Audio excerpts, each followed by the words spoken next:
Hello, everyone. Welcome back to Star Trek Club. I'm Captain Logan. Look, that's Brandon Hello, Grimm everybody. and Adam Meredith. Adam, how's the Bridge of the Enterprise treating you? Pretty good. It's pretty good. It cleans itself, you know. Are you ever going to change commissions?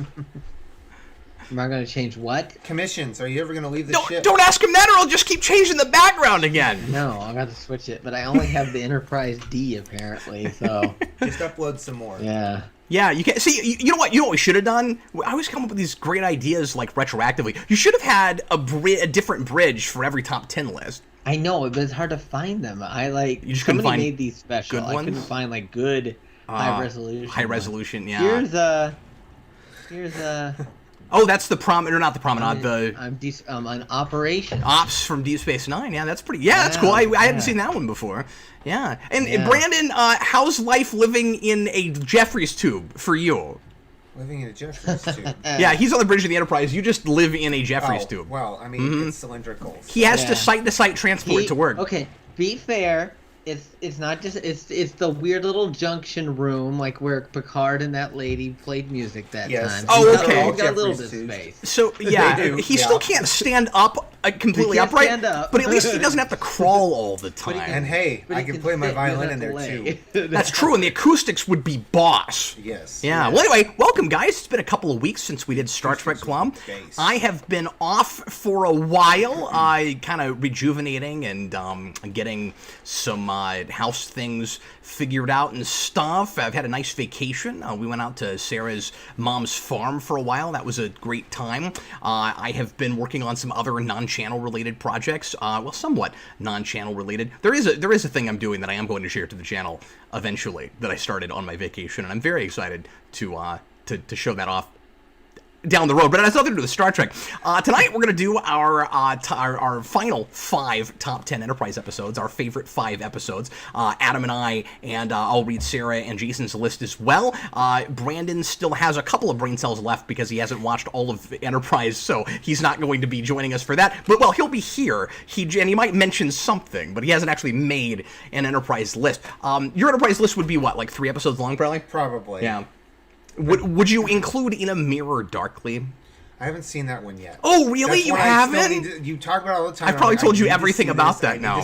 I've tried to keep my knowledge of it very unknown, so like I couldn't tell you anything about it because whatever you say, I just let it go because I really want to see it. Oh, yeah, sure. Mm-hmm. No, that's Brandon's excuse for not paying attention to things I say. I would include it's something Arrow, the first episode. Broken Bow? Broken Bow, yes. Broken Arrow. That's a different Broken thing. Arrow. No, Broken Bow. I remember when I watched that live, and I had high hopes for Enterprise, but then I was never able to watch it live, like, again. Spoiler alert, but I think one of its best episodes is still the pilot, which really tells you something about that show. Why couldn't you watch it live? You didn't have. I had other things going on. He was busy, okay? Like, he had a life outside of Star Trek. Well, I know that's difficult for people like you and I to understand. Yeah, but my life outside of Star Trek was orchestra, so let's just put this the way it is. Let's say it how Thanks it is. for putting things in perspective, Brandon. Yeah. I was trying to make you look Trek, but somehow less nerdy and geeky than us, but it didn't work out. You were like, I'm not going to allow for that. No. I can't. Usually I'm wearing my uniform shirt. Today I went with a board cube. I went with a parody of Pokemon in the form of a board cube. So see, I love that shit, the Enterprise used resistance and it was futile. Anyway, so that's what I'm wearing this evening, but because of the way this camera's set up, you can't even tell that it's Star Trek related, so... I'm further back, you can tell You can't, Star Trek well, I guess I could go further back and just lean like this. Anyway, let's go ahead and spin the wheel and find out what the first episode is we're going to watch tonight. Then we're going to do a real quick standard replicator, and then we're going to jump right into our first episode. Well, then we're going to do our top 5 Enterprise episodes, and then we're going to do our first episode for this evening. So, lots to do. Let's get them knocked out as quickly as we can. So bringing up the wheel of Star Trek, and let's find out what the first thing is we're going to watch this evening. Here we go, guys. Do it. It is spinning. Oh my goodness. What is it? And we're going to be watching Repentance. What is that one? I don't write off. Remember what sound Repentance is. Sounds like a Voyager episode. I think that's a Voyager episode. I think it's that one with Janeway, and she's not religious or something. I don't know. She goes into that cave. Wrong about that. Is And, it when she goes in those the aliens cave? are like, "You need to take a leap of faith." Oh, like the journey. She goes on the journey. I hope it's not. When Voyager transports a group of prisoners on their way to be executed, the crew questions the justice system of the aliens. But it's season 7. What? You know, the best season of Voyager. Somebody put that up there just to mess with us. I think so. That must have been a Tom pick. I think Tom did that to us. I don't right off recognize this. But everyone keep in mind, of course, yeah, we're going to have nothing to say. I don't remember this episode. But everybody keep in mind that we're going to eventually attempt to do all of them, at least for as long as we're doing this show. We're going to do as many as we can. So we got to get some of the not so great episodes out of the way. The middle of the road episodes and the, wait, which series is that? Episodes out of the way as well. Let me also mention, if you are joining us for the first time, that you can include an episode on the board. I almost said one of your favorite episodes. You can pick a favorite, or you can pick something, because we gotta get them all done at some point. And you can do that by leaving a super chat in any dollar amount, and that will entitle you to put an episode on the board. And with that super chat, you can also ask a question or bring up a topic, and we will very quickly address whatever you'd like us to talk about if it is related to Star Trek. Okay, I am thinking of something that has to do with Star Trek, you guys. If you guys want to, I know Brandon's always surprised. That just throws me every time. Mr. Roboto says, Jill, super chat, idea, Cap doesn't remember. I don't know what that means, but I did just not remember a thing. I don't know what that means.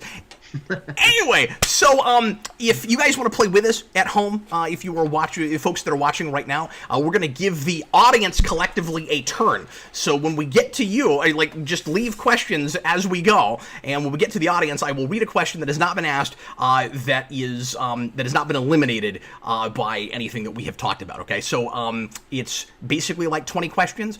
These guys are just going to ask me yes or no questions and try to narrow down whatever this thing is that has to do with Star Trek. That's all we know. And Adam, we're going to begin with you, sir. Go ahead. Okay. Is this thing alive? It is indeed alive. Brandon.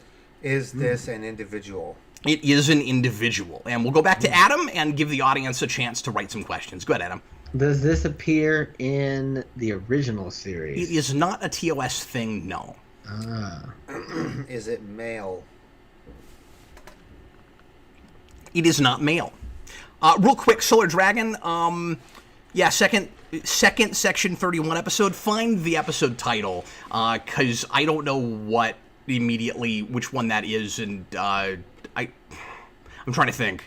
I don't know which one that is right off the top of my head. Well, there's I don't know either, because doesn't Brunt appear in, not Brunt. What's his name? Sloan? Sloan. You went to Brunt? Appear in Inter-Arna Silent. I think that's what I was going to say. Is I don't know what would count technically. I don't know which one you're talking about, because I think there's one where he is not the preeminent thing in the episode. But anyway, but you'll have to leave a super chat if you want to add something to the wheel, please. Just because people could all night long throw episodes out, and then we'd have a million things on the board. So anyway, let's 750. Oh, were they freeing the Romulan senator? We watched that one. That's Inter-Arna Silent Lake. Oh no, I'm sorry. Now I know what you're talking about. Yes, if you leave a super chat, we'll add that to the board. Okay, so Adam, I'm sorry. Whose turn is it? It's Brandon went. He asked if it was his male. Yeah, and it is not alive, male. It's an individual, and it's not male. Oh, David Dilks picked this episode. Thanks, David. Hopefully it starts to come to me. It's been a long time since I've seen much of 7. Anyway. So, it's a female individual, not TOS. It might not have a gender. That's what we've gotten so far. We just know it's not male, but yeah. It might not have a gender. It could be Well, you never know. You never know. Non-gender. But I would ask that anyway. So you ask, yeah. Let me think here. Is it in the Next Generation? It is not TNG, no. Is it female? It is female, yeah. Solar Dragon wants to know if it is on multiple shows. No, not multiple shows. And we go back to Adam. Not multiple shows. Let's see here. Is it in Deep Space Nine? It is not Deep Space Nine.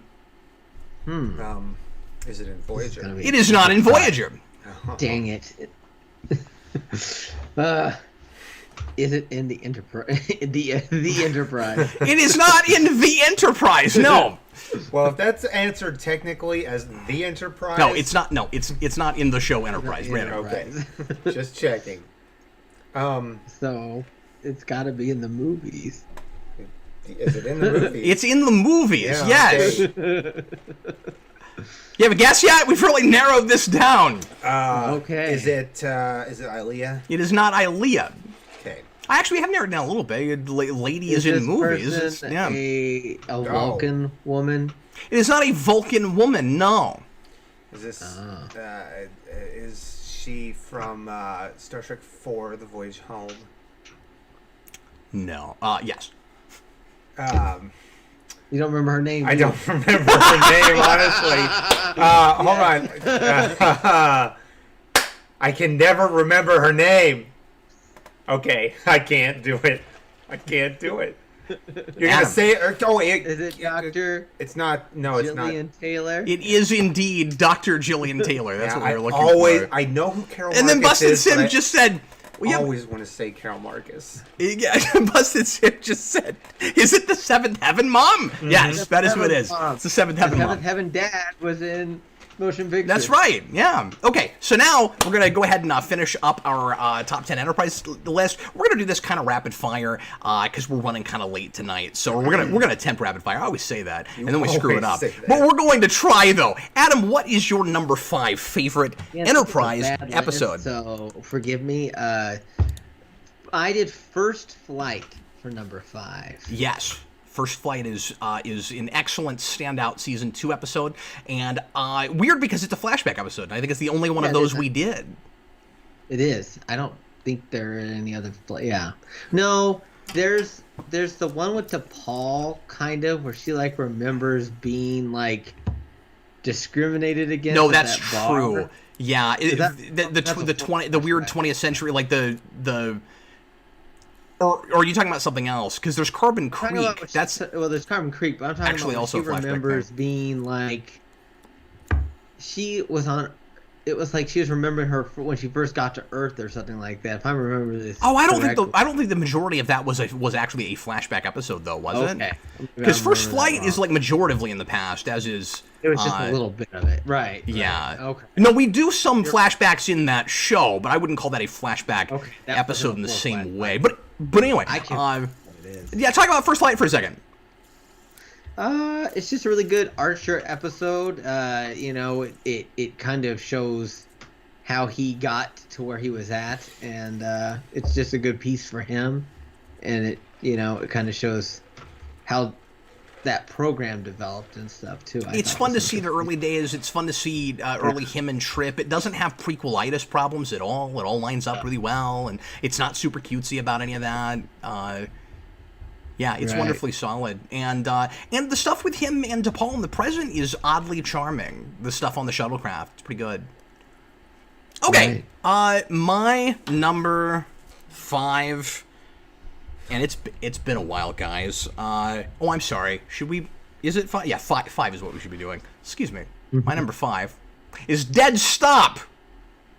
Dead Stop. Do you remember that?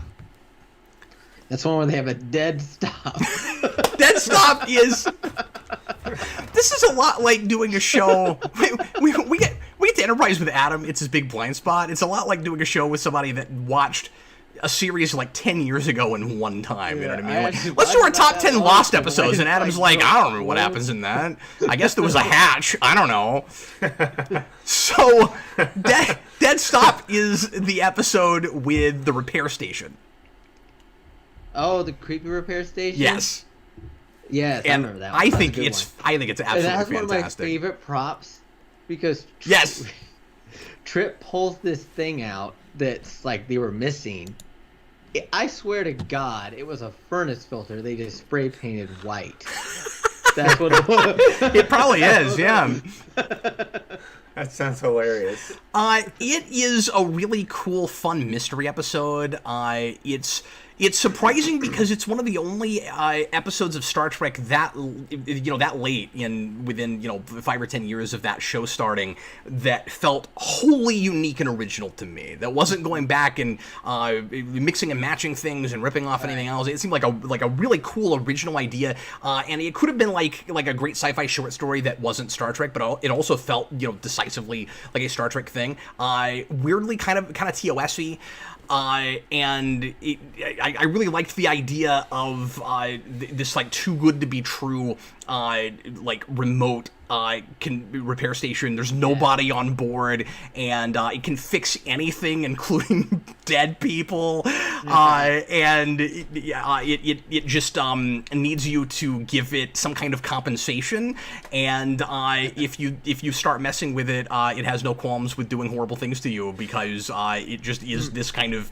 I don't even know if it's artificially intelligent. It's just like programmed to do all the stuff it does. It's another one of those things that I wish had come back in some way, because the end of that episode it feels kind of back together, kind of Twilight Zone-y, that whole thing. That's great. You get to the end and it starts pulling itself back together. You're like, this is so cool. It never comes back. But then, what would you have done with it? Like, it's left on such a cool note. Maybe it is for the best that it didn't come back, but I love that. It's a great episode. Now I'm starting to wish I'd put it a little higher on my list. It's awesome. Season 2 episode? Yes, that's a season 2 episode. And it is the episode that comes right after the one we watched recently in Club. So the reason they have to go to the repair station is because of what happens with the Romulan minefield. Minefield, yeah. Oh, when Brandon was like, there's a huge hole in that. That's how they fixed the huge hole, Brandon. Okay. Yep, and that's where they see a replicator for the first time. Oh, yeah. Yeah, anyway, okay, so we are not rapid-firing this very well. Sarah's number 5 is Observer Effect, which was the episode in Season 4 that set up the Organians. That's a good one. And I think it's spectacular. And I was going to put that on my list, but I forgot that it existed. I think we talked about it last time. Was it a little bit higher on mine? It didn't make my list, but it's a runner-up, certainly. And then Jason picked Singularity because it's hilarious. Which one's Singularity? Singularity is the one with Read Alert and Tucker being obsessed with fixing Archer's chair, and Archer being obsessed with writing his father's the intro to his autobiography, and it's hysterical. That sounds hilarious. No, it's really funny. Yeah, there's like, and it's sort of TOS-y in its way too, where it's like there's a disease that affects everybody on the ship except for T'Pol, and it makes everybody like really obsessed with one thing, and they're like really singularly minded, and so it's a fun double entendre title too, because it's like everybody's singularly minded, but it's also a singularity that causes it. It's kind of fun. Right. That's a thought I just had, but that's cool. And he's like Tucker puts like cup holders on the chair, and he makes it like really adjustable. And you gotta watch it. It's awesome. It has like seat belts and stuff. Or no, that's Nemesis. It's. I don't think that one had a seat. And then spoiler alert: when you get to the end and Tucker is normal again, because he was commissioned, or he was asked to do that by the captain, by Archer, and it was just slightly uncomfortable, and he didn't know why. When you get to the end, it looks exactly the same, and Archer sits in it, and he goes, it feels completely different. What did you do? And he goes, I lowered it by 3 centimeters. That's what it was. Yes. It's great. It's great. Okay, what is your number 4? My number 4 is. Now I hope I got this. I was trying to do like the best or the one I like the most of those arc episodes of season 4. Yeah, because they're named separately, so technically you gotta pick one out of them. I don't know if I picked the best one every time. I picked the Augments. Now, is that the? It's been a while since I wrote this list. What was? I think the Augments is the first of that 3-parter. The first one. It's only number 4 on your list. I'm pretty sure. I mean, I'll look it up, but He's Brandon. He's just saying he can't remember the episode title of the first of that arc. I know. Yeah. Yes. But I'm pretty sure that's it. I think that's the middle one, because isn't Cold Station 12 the first one? No. Cold Station 12 is the second part, because that's the torture episode. Huh. Let me see here. They don't go to the station the first time because they have to go deal with the slavers first. The thing it says that's the. Let me see here. Augments is at episode 4 of 6, season or episode 6 of 4. Coal Station 12 is episode 5. Yeah, but they immediately get into that right after home. Then maybe I'm thinking wrong. I don't know, but it's the. Anyway, which one did you like most out of that? The first, second, or it was third? Like the middle part that I liked the most of that arc. I thought. Oh well, that one is. I'm pretty sure that's Cold Station 12. Yeah. Borderland is the first of the three-parter. Okay. Well, which is. I think that was the one that I liked the best. Yeah, the Augments is the third, and that was the one I put on my list.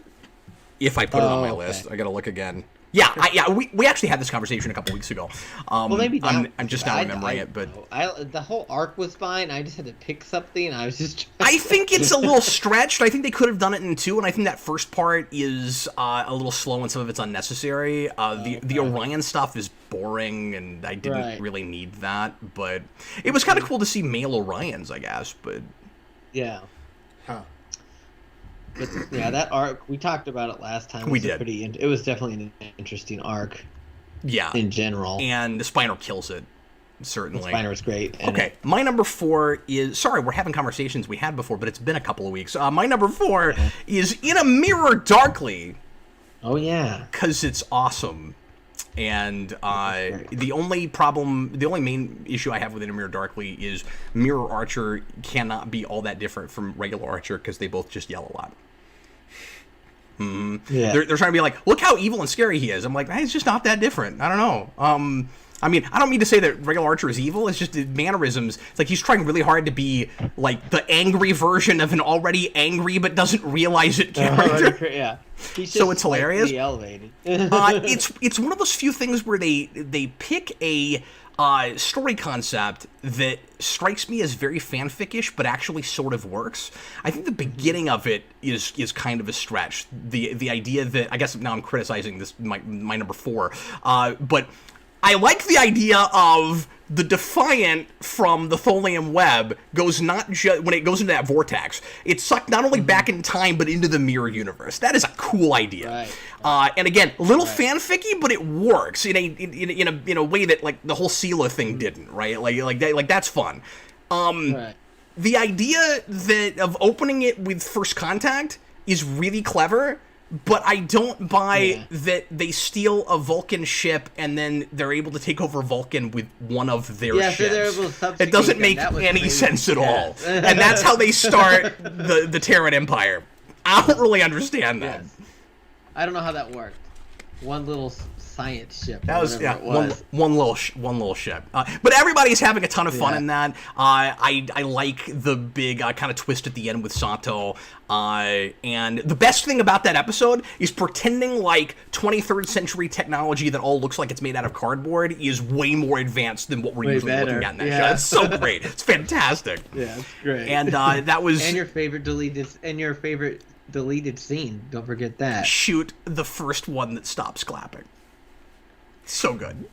Anyway, okay, and then Sarah's number 4 was Babel 1, which is one of the 3-part episode with the Anar. I think it's the first part of the Anar arc, if I'm remembering that correctly. So. That whole 3-parter is great. I don't have the same thing that I do with the Augments, where that first part isn't as good as the second 2. All 3 of those are fantastic. Mm-hmm. And then Jason picked Doctor's Orders, which is funny because we have a guy who watches regularly who hates that episode with a vengeance. That episode, yeah, with a burning passion. Okay, what is your number 3, sir? My number 3 is The Forge, which is the first part of the Vulcan arc, or whatever it's called. With the Kirshara. Sin, whatever they're called, you know? So the Sirenites. And that brings in Young to Pow. Thank you. So I'm gonna blow your mind. We played Santa Replicator last night with Jason, and Jason picked the Kirshara, and I could not believe he remembered it. Oh. Like, that was the thing he asked, and I was just like, and when I realized that maybe that's what it was, I just looked at it, because I figured, yeah, I'd be stumped, because I didn't think there was any chance he would remember Kirshara. I just looked at him and I said, I'm going to bake you a cake if you're thinking of what the... And then it turned out to be Kirshara, and I just went, I guess I have to bake him a cake now. Yeah, that was pretty funny. I couldn't believe it. I thought over here that for that. was the most solid episode of that arc. It got a little kind of draggy when they were just wandering in the desert, and he's got the Katra of Surak. Of Surak. He's got the, yeah. Why does Archer... That was weird. We have to keep forcing Archer to be the most important thing in the universe through no fault of his own, right? Where it's like, in that season, he gets Surak's Katra, and he he gets a Klingon forehead in solving the Klingon augment problem, and then losing the Klingon foreheads. Like, he's just intricately involved in every major thing that happens to set up later things in Star Trek. And then, of course, he founds the Federation. And you're just like, I don't know, this guy's way too important, especially for someone that I don't like. So I don't know. Sometimes the universe chooses people. Ends up being a big problem. The only thing I didn't like about that episode was opening with well, and we do so much fun Vulcan lore stuff in that, right? We're like we've got the Seleits, the Salots, yes. And we get to go to the Forge, and we see a lot of the stuff that we've talked about with Vulcan, but we've never really explored it. With the CGI in that episode of making Vulcan look real and stuff too. Yeah, and going back to Star Trek 1 and Star Trek 3 in the look of Vulcan, that was all really great. I just don't like that we killed Forrest just as he and Saval start getting along. Saval gets like basically retconned into a totally different character, and then bye-bye Admiral Forrest. Yeah. My number 3, I think this was on your list lower, was the Council. The Council was my number 8. Okay, so we talked about this episode already, but this is, again, a really great world-building episode about the Xindi. It is one of, if not the best episodes of Season 3, and it's the one that gives us the background for the Avian Xindi, and breaks down each of them and gives us the history of their kind of splintered off, and their conflict over the years, and all these different species on the same planet vying for dominance, and then that's where a lot of the kind of Shakespearean intrigue in that season winds up, and it's a lot of fun. You get the death of Degra at the end of that, and I don't know, it's a really good episode. Now we go to Sarah's. She picked Chosen Realm for number 3. Chosen Realm was Sarah's first episode of Enterprise, and it is the episode in Season 3 with the race that is...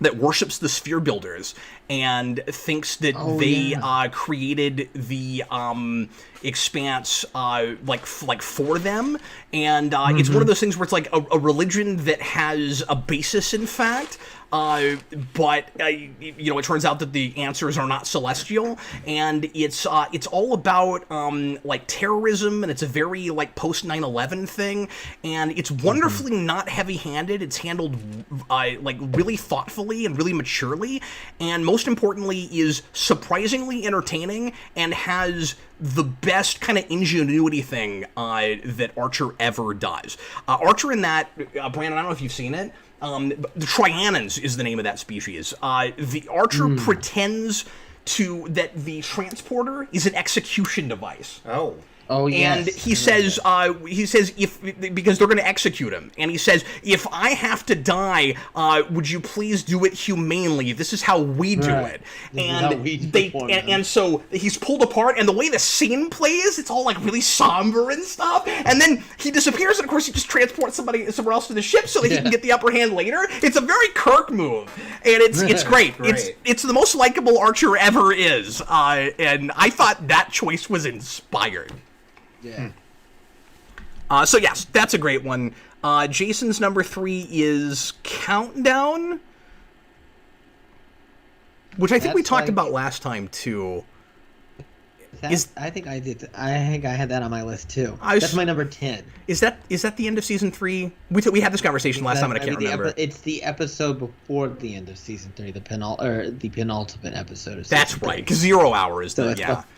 Yes, 0 Hour is the one with the running. Yes, right. Yeah. Okay. All right. That's our shorthand. It's the one with the running. Number 2, Adam. Number 2 is the Anar, which I believe is... Oh, Busted Sim. It's Dear Doctor that he hates. Doctor's Order is like the follow-up to Dear Doctor. That's right. Sorry. Yeah. Sorry, go ahead. The Anar, which is that the middle episode, I believe? I think it's the last one. No, it's the third episode. Yeah. It's the last episode of the arc. Yes. Because we don't even know what the Anar is until and right before that. The second part is the best, in my opinion, of that 3-parter because it's got the showdown with the ice picks. Oh, yeah. But that whole arc is just so great. And Shran is just really wonderful. And that was one thing that show did really well was the Andorians. That whole culture, everything about that is excellent. Yeah. But yeah, that was a really interesting episode. I think we're on number 1 now. Or no, well, I haven't done my number 2 yet. But I know episode titles so not great in Enterprise that I'm looking at my second pick and I don't know what it is. That's fine, man. Great. Can you believe that?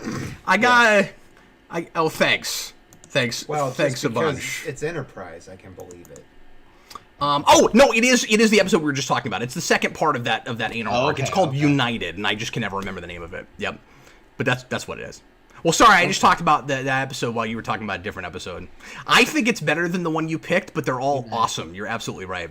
It may be better. You know, it's been a while since I've watched them, and they all kind of flow together. But I think and again, that it was felt like a probably one modern of the best TOS arcs of episode. that whole season. You know, they got the kind of like, you know, Amic time type showdown. You know, duel to the death with the ice picks. Yes. And you know, Archer comes. That's actually another place where Archer shows some ingenuity. He does that a few times, I guess, in season 3, where he's actually kind of resourceful, and he comes up with a loophole where instead of having to kill Shran, he just dismembers one of his antennae, and then he doesn't have to kill him, and then they can move on from there. And it's a lot of fun. Yeah. I wish they didn't grow back though. It would have been really great if from then on he only had one antenna. That makes more sense, actually. Yeah, I thought so too. But I don't know what they're for. You know, it's sort of like the Tix antennae. Like, what are they for? Is it balance? Is it like? It doesn't seem like it is. Because in the Tick it's balance. With that, it's like, and also what's really funny is initially when Enterprise started, you had both of those shows on in the same year, the Patrick Warburton Tick series and that series, and they both did simultaneously remote controlled antennae, which had never been done on television before, and in the same year they both did it. Isn't that crazy? Wow. And anyway, but I don't know what the function is with the Andorians. I'm pretty sure originally the function was just so they had a weird place to hide that thing in Journey to Babel. It was a plot device. The first Andorian we see isn't even an Andorian. It's somebody in disguise as one. Yeah, somebody in disguise. But they wanted to have something break off or whatever for that scene. Sarah's number 2 is Stratagem. Stratagem. Which, again, for just a second, I'm forgetting. Oh, that's right. We talked about this last time, too. I'm just surprised that's as high on her list as it is, but it is really great. That's the one with Archer and Degra and his pretending that they're on a shuttle together. Thinking we talked everything. about that last episode, and it's really good, too. Yeah. Hey, Cap. Yeah, what's up? If I may, Memory Alpha says that they were there for balance. And if it does? Okay. If you took an Andorian, one of their antenna away, maybe he does talk about. I just can't write. Yeah, and he says he's disabled. I couldn't remember if he talked about balance or not. I didn't want to come out and say that because I wasn't sure if I was remembering it right. But thanks, Brandon. Sure. And then Jason's number 2 is Observer Effect. He liked that one a lot as well. So now we go to our number 1. Yes. All right, Adam. Number 1 is I did Inamir Darkly for my number 1. Cool. Yeah. I mean, it's really enjoy that. It's a lot of fun. Yeah. My number 1 was your number 4 or 5, First Flight. I think it is the best episode of that series. That's a great one. It's a really good standalone thing. If you don't want, and part of the reason I like to put that at number 1 is anytime I've ever done a top 10 list for Enterprise, I've always put that at the top. If you only see one episode of that show, that's the easiest one to jump into and look at without having seen that show before, and you will assume that entire series is a better show. I think. Sarah's number 1 is also First Flight. She and I agreed on that. And Jason's number 1 is an episode that was on none of our lists, and I'm really surprised to see it as his number 1. Zombie Vulcans? Similitude! Similitude? Which one is that? Season 3, it's the one with Sim, with the clone of Tucker. God. Sim. Yeah. Worse than Tuvix. Dude, don't you be knocking Tuvix. Tuvix is great. I want my friend back. I'm gonna have to kill you now. Oh, you like to go to the Harpy Janeway voice as well. Okay. Well, guys, we're gonna go ahead right now and jump into our episode tonight, and we're watching one that none of us really remembers. So this will be fun. It is a season 7 of Voyager. I think it was episode like 13 or 14. Goodness. So if you haven't pulled it up yet, go ahead and do that. This is just a few from the end. And I'm pulling it up right now. Come on, Netflix, work with me. Oh, that new Transformers show dropped a few days ago. I gotta start watching that. This Transformers show? Yeah, there's a new Transformers show that just dropped. Animated? Yes, okay. Brandon, it's animated. No, they made a live-action Transformers show on Netflix. It's amazing. I haven't been keeping up with Netflix these days. With what they're doing. So, there it is. Repentance. It's Repentance, right? That's what we're watching? Repentance, yes. Okay. All right. I apologize if this was your favorite episode, person that picked this, and we don't remember it. I can't remember this at all. The name doesn't even sound familiar.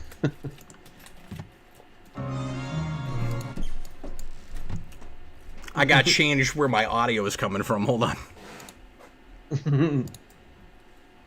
Or everybody's going to hear this episode as we watch it. Okay. We'll move Netflix.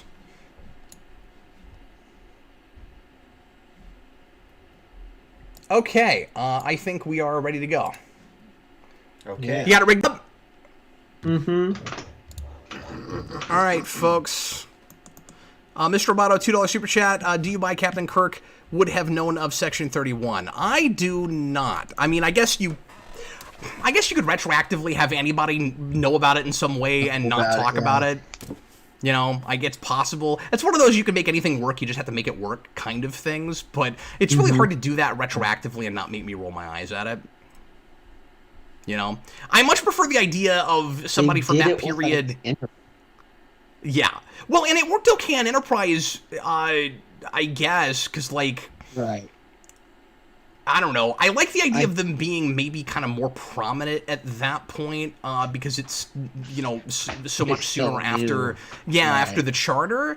And...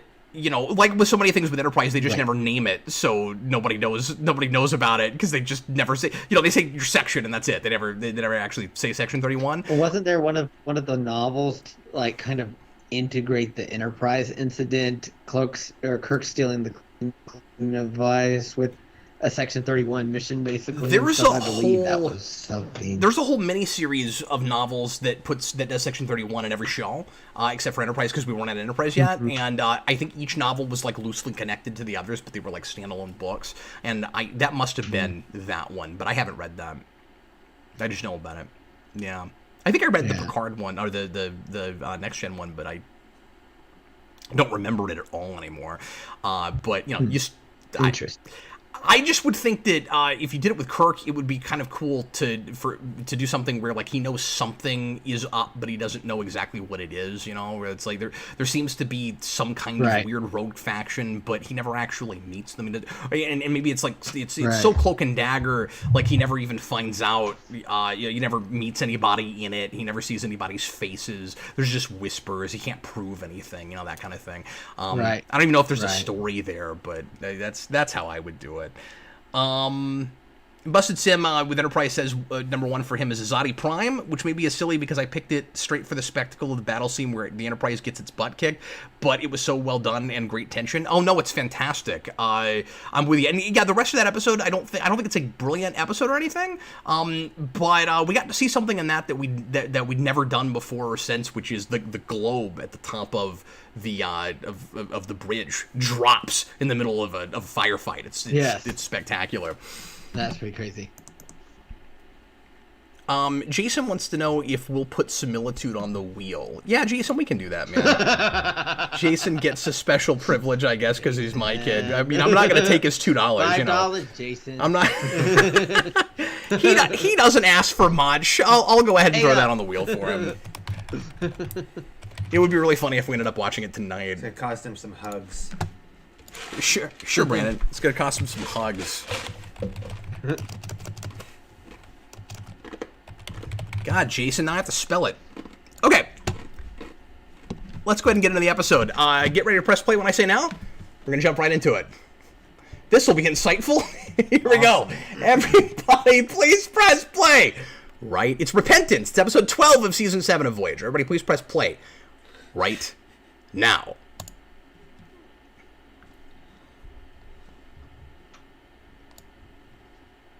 It appears you're on fire. Yeah.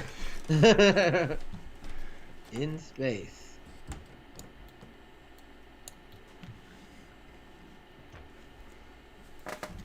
So are we going to have a situation where they save the lives of these two people, but they're sentenced to death? I don't know. Like, I remember this makeup job, this super generic makeup job, but that's about what I remember. I kind of remember this a little bit.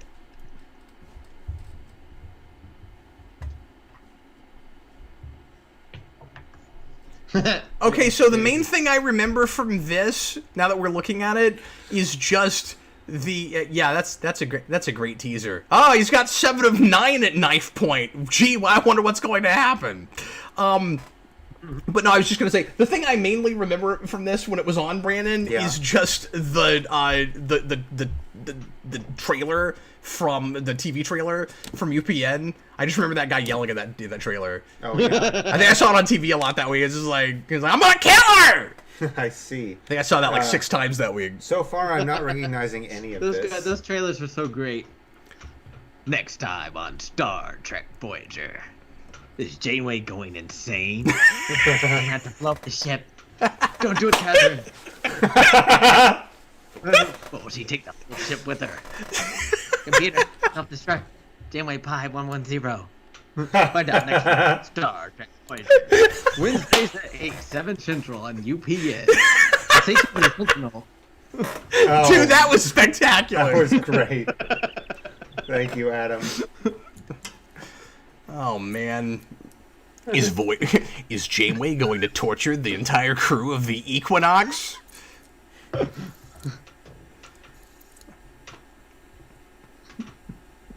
Chakotay, leave that hole open! I said leave it open! Let the aliens in. He's going to talk! Next time on Star Trek Voyager, Janeway gets passive-aggressive. More than usual. Brandon, you didn't mention how much you liked the reflection of the Voyager in the rings. You know I was thinking it. No, I contemplated saying something and I was like, nope, don't say it. Don't say it. This guy looks like a crazy person. He should probably be in jail. Just for having that face. And also holding somebody at knife point. Yeah. He's guilty. Whatever they say he did, he totally did. Why they got lesions on their faces? What is that about? I want it to be like the black on one side thing where it's like, all of his people have a ridge on their chin. Our people have no ridge on our chin. That guy looks like he's from Star Wars. all the lights on it. That's not a Star Trek looking thing. Well, that was hilarious. I love that he grabbed the doctor at knife point. That's fantastic. He's like, whatever. I seen this guy was in something else in Star Trek, but I can't. I think that he looks familiar. If this episode had aired in 1994, one of these guys would have had an action figure. Most assuredly. Yeah. Actually, I'm with Adam. That guy was definitely a murderer. Well, is this the thing where like they're genetically engineered to be, like volatile and want to hurt people so that they can use them as soldiers? Is that the thing, or is that some other episode? I forget. They ripped that off of a Next Generation episode. Oh yeah, maybe that's what I'm thinking of. Yeah, Next Generation episode. But yeah, there's some episode where it's like high ground. I'm aggressive and I'm built that way, and there's nothing I can do. But no, that must be that TNG episode. Okay, well I guess we'll just watch this and find out what it is here. That's the one. That's like the one that James Cromwell, and he's wearing a onesie. Oh yeah, he wore a onesie a couple times, I think. So, question for you. Yeah. We have Voyager here, and Janeway likes to adhere really strictly to the Prime Directive, and she likes to talk about how strictly she adheres to the Prime Directive. And her ideals to Starfleet, her pledge to Starfleet. Mm-hmm. Do you think if we'd had a show about, say, the Equinox, we could have called it Star Trek? Dark show, man. I mean, you could in New Trek, because that's all they make is that kind of thing. I think Discovery is the Equinox, actually. Discovery is the Equinox. But no, that's a good question, Brandon. If you made a show like that, I would want two things. I would want Star Trek to be taken out of it, out of the title. It's fine if it's in that continuity, but I'm with you. Yeah. That title suggests positive future. It ties the Starfleet, and it's fine putting it in front of Deep Space Nine because, as I've always said, we're just challenging that idea. But at the end of the day, it remains a hopeful show. Positive. It's just constantly showing you all of the scary, oppressive things that make that difficult, and I think that just reinforces those ideals. Right. But exactly, I agree with you 100%. Thanks, but I would want them to do what Enterprise did in the first two seasons: take Star Trek out of the title, see if people will still watch it without, because it's in that universe, but not Star Trek. Like, if you did a Mirror Universe show, don't call it Star Trek. The second thing that I would want would be for there to also be a show on television that has the word Star Trek in it, and that title is merited. I would not want that to be the only thing on. Right, Right. Where are they on the ship right now? So Tuvok just built They're in the this brig, yeah. bridge, like, for them, or brig for I them. feel like he must have. They're in the brig. Yeah, but there's like a special brig. It's a different looking brig. They can Yeah. have people. Yeah, it's like and it holds a lot of a people cargo for a bay science that they vessel. retrofitted. He's got like people up on top of it and stuff. Blessed Sim says, if people are talking about Battlestar Galactica, he says, I love new Battlestar Galactica, but really that show was more saying this is what Voyager would really be like. Or at the very least going, because it's not Star Trek, we can show, a more kind of pessimistic view of things. And also, here's how you would have done Voyager, just as far as how difficult it is to function in space without any support realistically. Like the realistic side of it, that's where this is what Voyager should have been like. Yes. I saw Battlestar Galactica trailer on like a DVD the other day. I was like, oh, it doesn't look as good as it used to. Oh, really? The CGI. Yeah. I haven't gone back to it in 10 years. I haven't watched it. Yeah, I haven't either. I wonder how it plays now. No, that's a different episode, Doctor. I like the Barge of the Dead. Barge of the Dead is fun. Weird. I don't know what's happening. Braga wrote that, right? I don't know that for sure, but he wrote that, though, right? I think Braga wrote that. I have to go look. The Nigeans. Everybody commit that to memory. Remember those guys. Remember the name. Nigeans.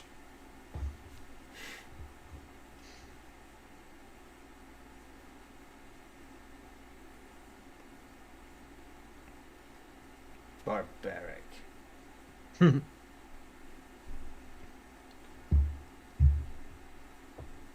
Okay, I guess I can sort of see that, but it seems a little bit more like it's just we need somebody to make the opposite point that we see as a sympathetic character, right? Like, we need one of our characters to come out and say, maybe there's a point here, we should consider it and be objective. I don't know if Seven... I mean, she's the closest thing to the person that can make that point, I guess. I am way distracted by the lights on that guy's chest, though. What do they do? What are they for?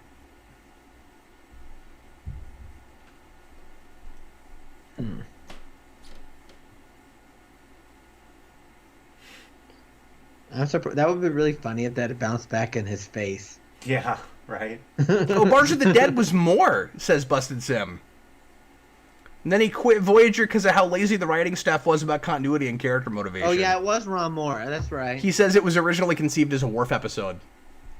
Yeah. It is kind of weird. That was one of, like, the two episodes he wrote. He wrote that one, and then the one with the flashback with Seven crashing in the Borg sphere and with those other drones. Oh, did he write that? Then they come back for her. He wrote that one, too. Yeah. Yeah, that's when he went on season 6 or whatever, right after DS9 ended. Sometimes you get prosthetics where I can just imagine, like, pulling them off a person's face.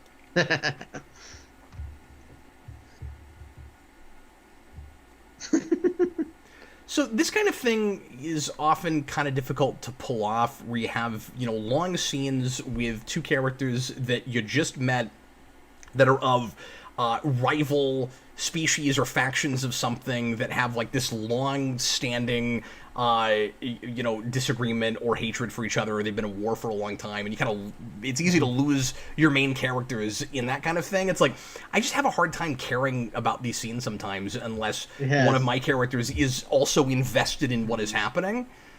Right. I'm not saying that the guest stars completely take over in this episode, because I don't really remember this that well, but I don't know, a scene like that tends to lose me. Yeah, I remember it now, seeing these guys, but yeah. I mean, I remember seeing this. I was like, I don't know what happens at the end right now. I don't remember either. that.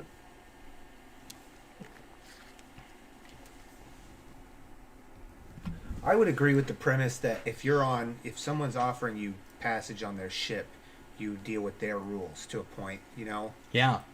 And, like, I understand Janeway's side of this, and the Federation side. Like, you're on my ship, we're doing you a favor. They are detained. Nothing's going to happen. Like, don't do this. But yeah, we can't go any farther than that. Right. But what she's doing right now is what any Starfleet captain would do. Mm-hmm. I mean, Picard would have this stance. Right. Kirk would have this stance. This is not Janeway doing anything that's, unique or personal to her. Right. Right. This is reminding me... You mentioned this episode earlier. In a way, this is kind of reminding me of The High Ground, in that it's an episode that's about, like, a big hot-button issue, and it's just not immediately an engaging and interesting premise. Like, it's not grabbing me. It's just... It feels like it's just going, let's do an episode that's about capital punishment. Mm-hmm. It's a fine line you walk between, doing a show that feels like it's preaching about a thing like this, and doing a show that cleverly and thoughtfully is about all that stuff, but wraps you up in the fiction. Like, these kinds of episodes, in my mind, are always best when, obviously, I understand the allegory and the real life parallel, but I'm so sucked into the story of the actual piece that's not all there is to it, and so I can simultaneously be entertained by it and think of it as almost an escapist thing, while I'm thinking about, just more in the abstract, the real life situation, and that's when people talk about, Star Trek was always about like political issues and real life stuff. The best TOS episodes that did that did it, couched in that veneer just so they could get it on the air in the first place, to talk about those things in such a way where it doesn't feel, so thinly veiled like something like this kind of does to me. Right.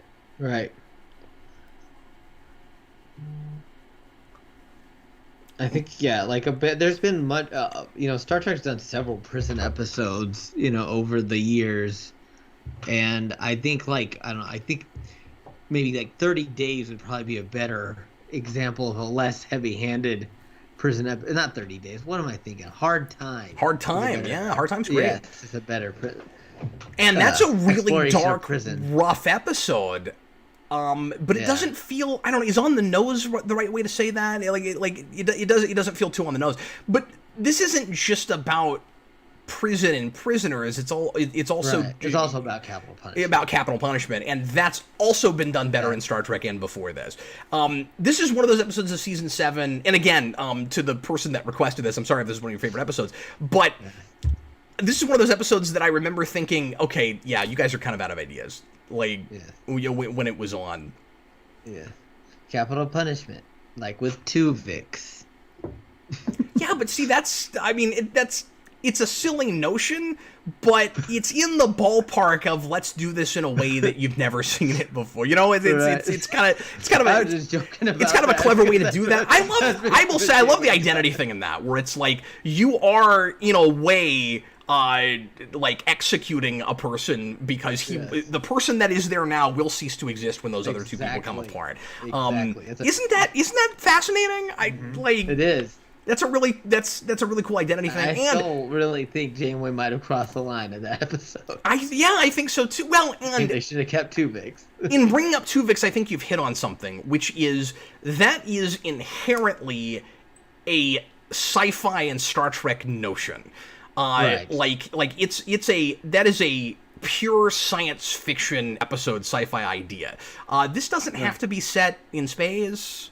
This could be anywhere. Could be anywhere, anything. Yeah. This does not have to be in this show.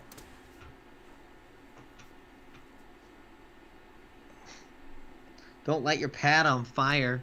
Right. Stephen Murphy says, which is what we really don't do much anymore, putting a message first but without any purpose to the message other than saying it and not discussing it in nuance while being entertaining. I watched Day of the Dove earlier today, which again has a message about putting us against one another. You can tell what it's about, but it's still entertaining.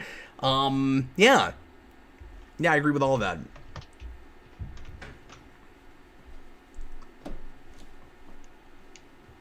Huh.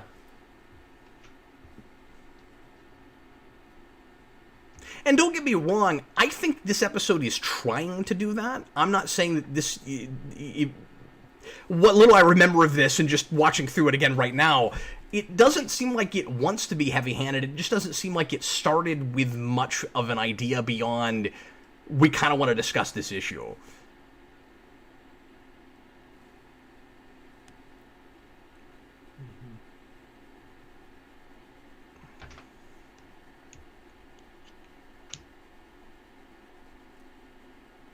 That's an okay scene, though. Yeah. He makes a good point.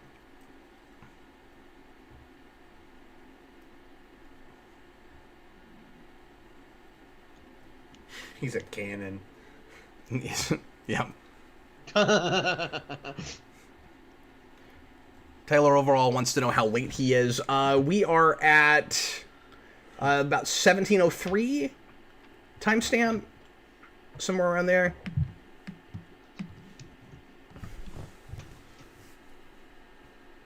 If you mean for club itself, though, about an hour. We started about 7:15 or so. We were a little bit late tonight.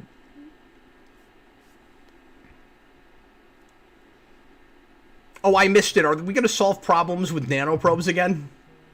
So he said something about extracting something. I'm going to assume it's nanoprobes. He said it'll only take a moment to extract them. He's already done this like twice before, so she knows it only takes a moment to extract them. Is it nanoprobes? Yeah. They've been using nanoprobes. It's not twice before. It's like 115 times before, Brandon. In this episode. Oh, in just this episode. Yeah, this is the third time. He said he wanted to use Seven's nanoprobes to heal the subdermal edema in the brain. Or hematoma. So, are those nanoprobes just drilling holes in his head's not the answer? They are repaired. Are they constantly replicating? Like, do the nanoprobes reproduce all the time? Because if they don't, like, she should have none left at this point. Yeah, they must be. It's the only thing that makes sense. Because we use them to We solve don't know what they do. every They're like problem. self-sealing symbols. Well, they Who do knows whatever the what script they do. needs them to do. Or how they work. They're like Superman's powers in Superman 2. They're just whatever you need them to be in the moment. Yeah. Need a giant cellophane S? There you go. Exactly. Need telekinesis beams?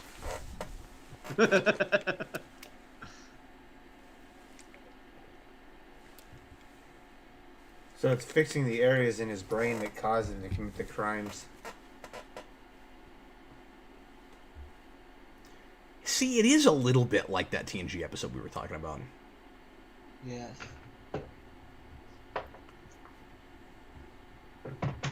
I'd be investigating what caused the nanoprobes to make him feel that way. Because that's an unusual reaction.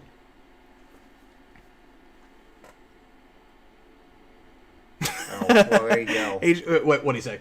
It's possible there was unforeseen consequences. He's now interested in why this happened. Oh, good. Now he's going to go look at a schematic. Yeah, now he's gonna look at his picture. Yeah. Let me go look at this picture over here. Here's the thing these nanoprobes have never done before.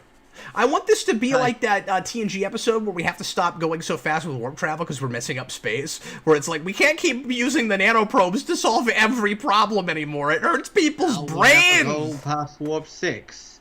Except all the times that we go past it from here on out. We're going to do it a lot, but we'll never talk about them. And never talk about it again. Tyler, overall, we're we gonna are... find out that it fixed his brain, basically. He was a mental patient and it fixed his brain. Okay, that's kind of an interesting note. So... Yeah, that's what I... Okay, so it's not that just about he capital was, like, mentally punishment. unstable. Okay, that's interesting. Like, just to show that, you know, this can be... And then is the big kind of ethical question, like, if he's still himself after that, or Perhaps. is it? Yeah, I guess we'll find out. And 7 has a change of heart.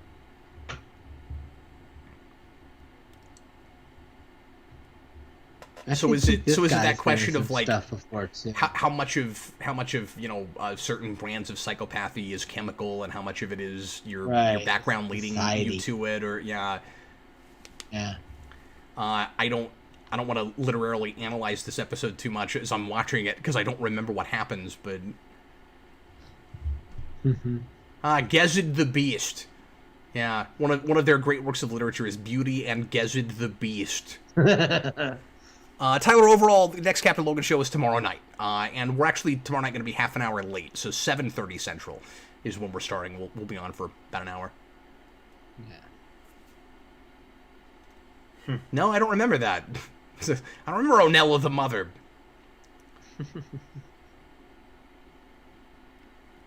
If you're 7 of 9, it's got to be really hard not to say something like, you need to understand that the Borg assimilated like hundreds and hundreds of species, and they all had different religions, and they can't all be right.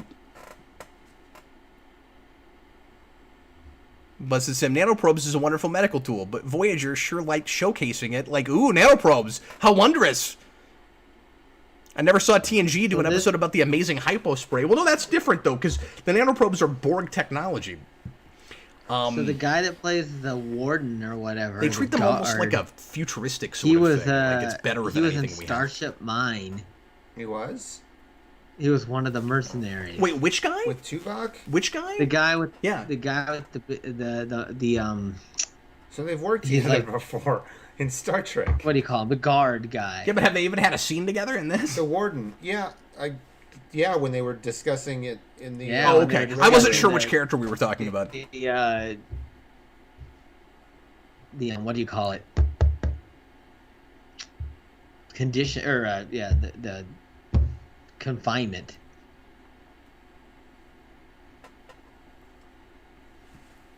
Oh yeah, Tuvok or Neelix is a mark. I remember this. This guy's full of crap.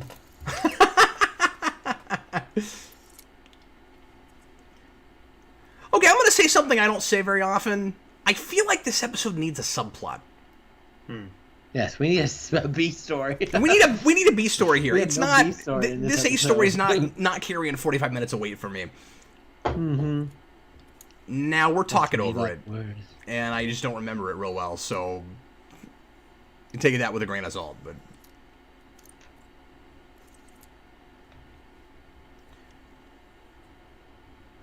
I would hope most people prefer restitution to revenge. Mm-hmm.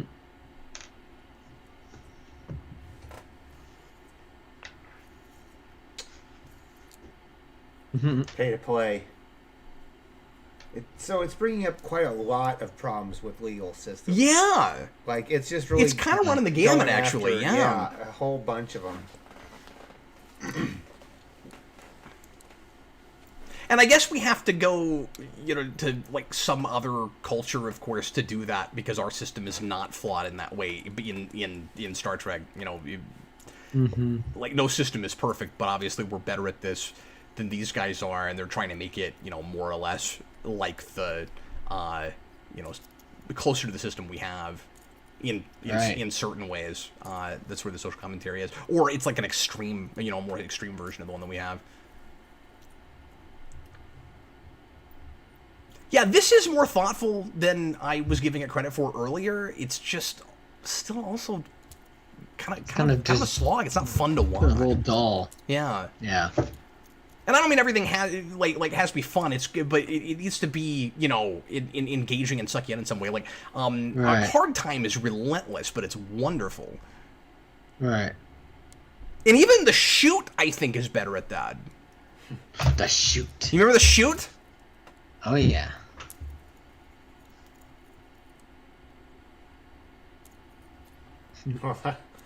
That's a little invasive, don't you think? I mean, it's right there in her face. What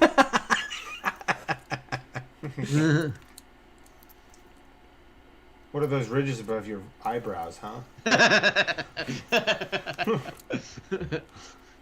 the hell is that?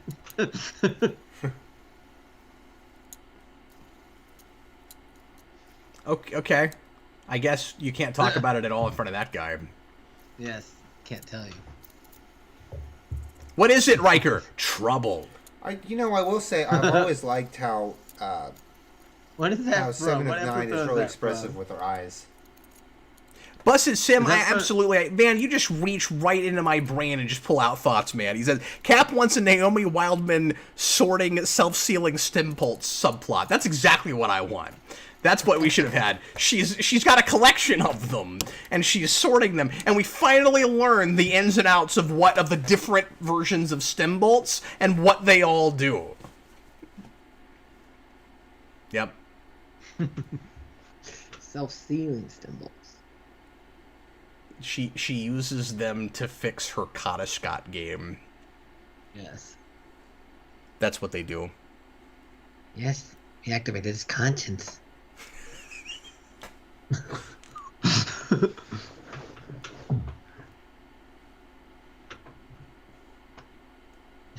Oh, so now the question is, can we trust this guy? Because we fixed his The brain. doctor And will the did culture the that clockwork assigned him orange an therapy execution- on this guy. Well, the culture Where's that it? assigned him an execution go with it. Yeah. Even. Yeah, sort of like this the is not our Malon. science. Remember when the Malon, wouldn't... Yeah, or it just, puts a section of your culture out of business. Like with the Malon trying to deliver their toxic waste into the void. Yeah. I remember Malon Max. Next time on Star Trek Voyager, Janeway won't leave her quarters. She is What feeling is guilty Malon? about stranding everyone in the Delta Quadrant. What was Malon Max, Brandon? It was a joke in Star Trek Club because the Malon's like Malox Max. Malon's, yeah. Yeah. That's a good joke. We watched not the Void. That is a season 7 episode that does exactly the same plot. Only nobody minds that there's no stars outside. We did it before. But we watched Night the other day, and I thought watching that. You get to the I don't know why. Maybe I thought of this before, but it felt like a new thought. You get to the end of Night, and Janeway goes, I know how we finally solve this problem. We shoot some torpedoes behind us, and we blow up the thing as we go through the wormhole, so that we're not having to strand ourselves here. Why didn't you think of that in the pilot? How did you not think of that in the pilot when you blew up the array? Yeah. Like, you just shoot it behind you and blow it up instead of being stranded and go through the hole. And they didn't treat it like she learned from a mistake. It was sort of just like, oh yeah, I just thought of this. And they don't even address the fact that maybe it would have... Tri-Cobalt plot device can only be Tri-Cobalt launched device. from the forward torpedo launcher. It would have been great if they'd said that. I mean, that's stupid, but at least it's something. Because the whole series is built on a faulty premise. And then when you get to Night, which is the first episode of the 5th season, you come into that season with the show coming right out and accidentally showing you just how flawed its pilot is. And I think that's hilarious.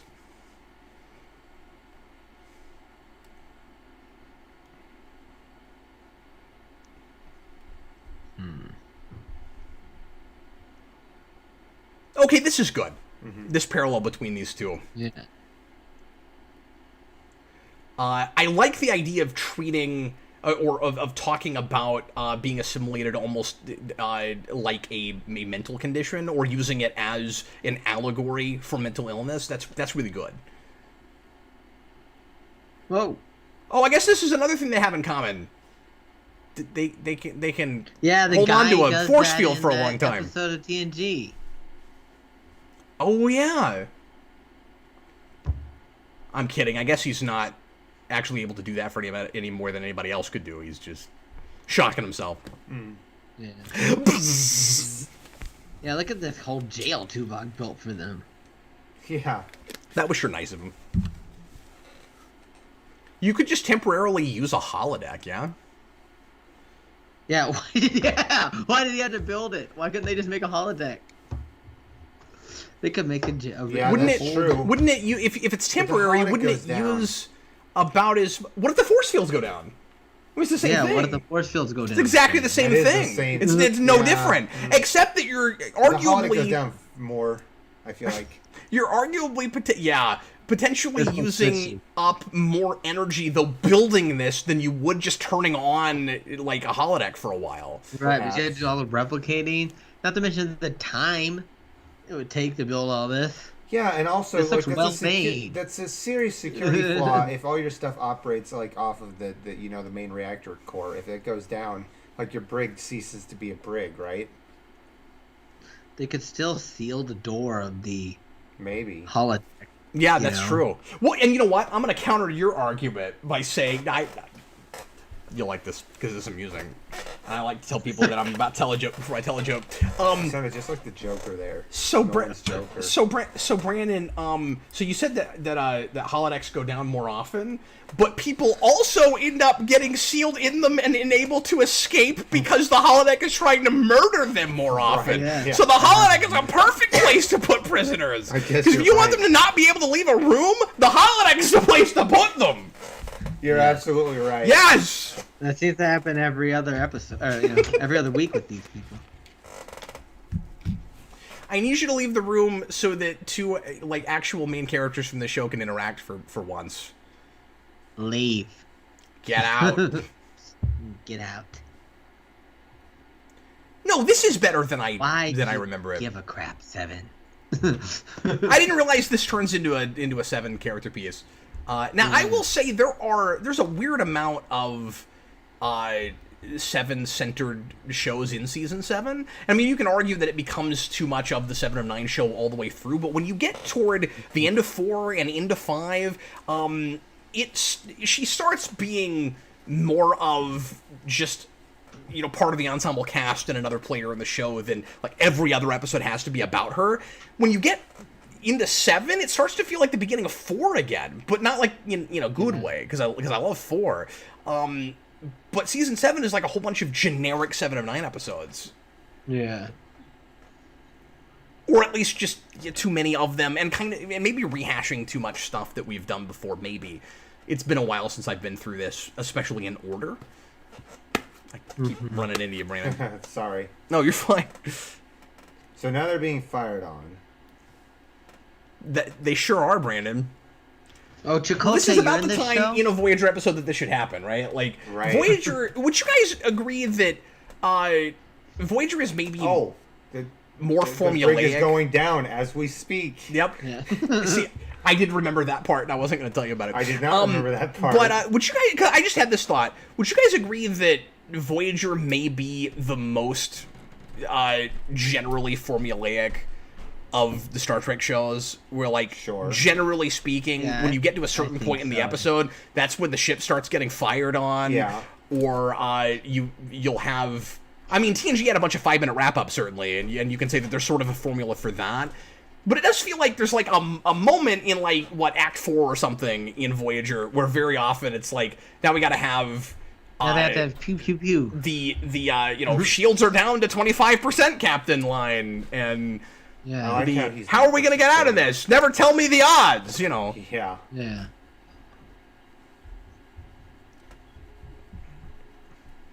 That was a weird shot of Paris's face. Did you guys see that? Yeah. He looked like was. he was enjoying shaking around. It looked like an outtake they left in. Oh. Tuvok shot That the guy Star earned his Wars pay. guy. That stump man.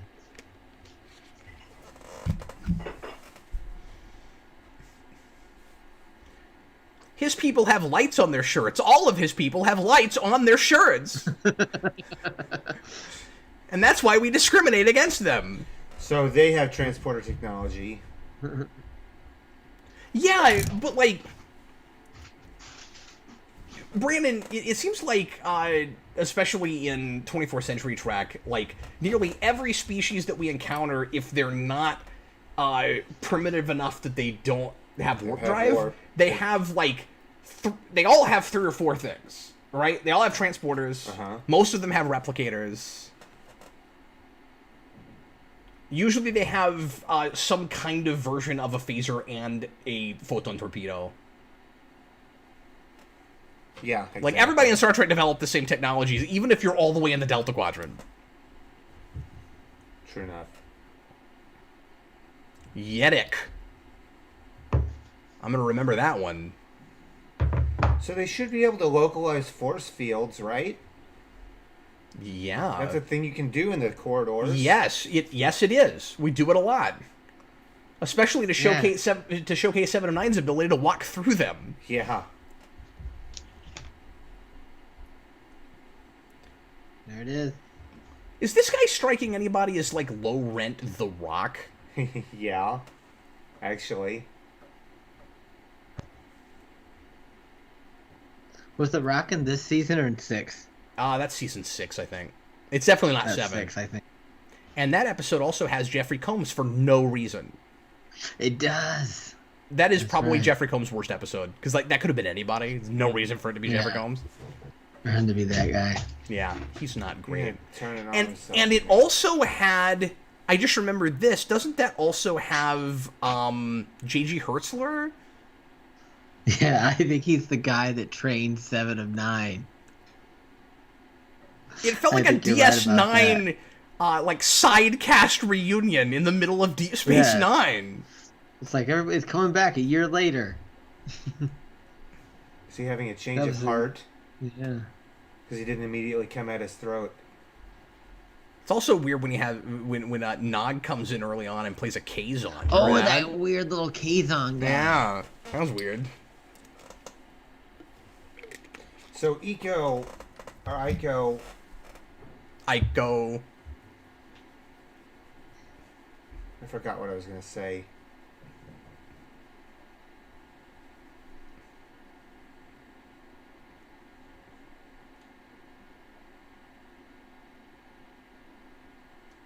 Fixed my brain. You know what he used to be? He used to be an eco-terrorist. Oh. But now he's cured. Weird, because it's Right. not that caked on, and yet something about, I can't even put my finger on it, but something about it is messing with his performance. Right. It's like the facial, the mouth prosthetic, maybe. Yeah. Yeah. The lame-o wears way more makeup than this. So I guess this is, and we do this a lot in Voyager, where you think you're looking at, you think you know who the bad guys and good guys are, and they end up being switched. Mm-hmm. We do that a lot.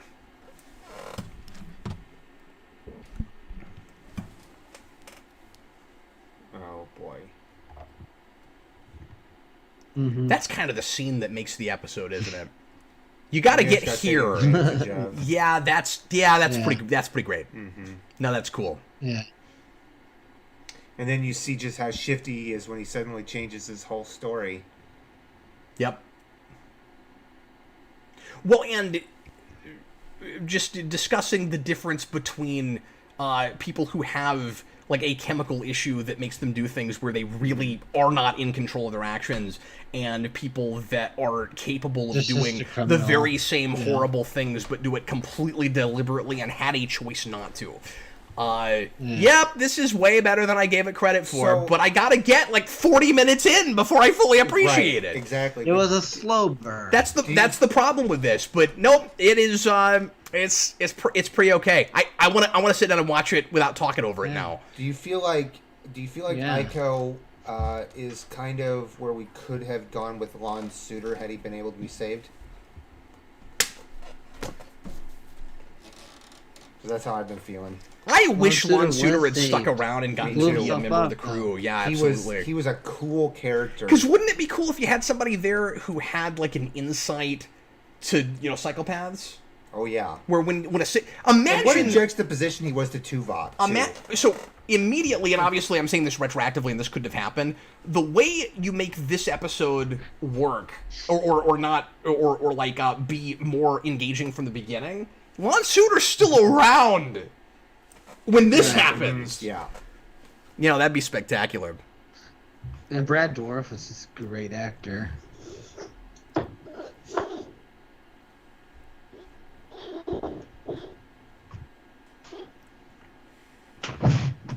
I do not remember any of this episode, like at all, and I didn't remember thematically what it was about. Back to me now. Much. I remember this. Yeah. It's weird. I'm remembering like moments and set pieces, but I didn't remember what the whole thing was about. But then there was another Voyager episode you guys described to me that I was still like drawing a complete blank on the other day. The one with it was like the sexual harassment episode with Seven and that guy. Yes, you remember that? That was. It's not great. I totally. Tyler Overall says, "Wait, Brad Dourif, he was in the show. Yeah, she's in 2 episodes, and he's spectacular." I've been using that word a lot tonight. He also played he's fantastic on Babylon 5 too. Yes, he did. Criminal. Mm-hmm. Yes. And actually, the character who plays on Babylon 5 speaks to what this episode's about, because he plays a guy who was insane and then gets like his brain reprogrammed and is turned into a completely different person. Right. Because that's the crazy justice system in their universe. Yes. You basically get lobotomized and you have to start your whole life over. Memory reprogramming. How old was Annika Hansen when she got assimilated? She was like 7 or 8. Okay. Something like that, yeah. 7 or 9. 7 or 9. Yeah, that's great. All right, well, everybody, that was I had a transformation through that episode. That was actually pretty decent at the end. Yeah. Forget most of what I wasted your time with in the first 20 minutes of that. All right, well, guys, we are going to take a break and come back and do our second episode. 2 episodes! We're not going to have any discussion in between because we're as late as we are. So give us about 5 minutes. But before we do that, let's go ahead and spin the wheel and see what the next thing is so that everybody has a chance to look it up while we're running off and grabbing a drink or something. Let me take Repentance now off the I'm list. so excited. And he just can't hide it. Ah. Ah! Ah. All right, guys, here we go. We're going to spin the wheel, find out what our second episode for the evening is. And away we go. And we're going to watch Via V, which is another Voyager episode, is it not? Is that another Voyager episode, isn't I it? think so, yeah. Is it? And I actually don't immediately remember what that one is either. We need to brush up on episode titles. Yeah. Oh, this is. You know what? I watched this just a few weeks ago with Sarah because we've been watching through Voyager. This is the one with the guy who gets. It's a weird possession episode.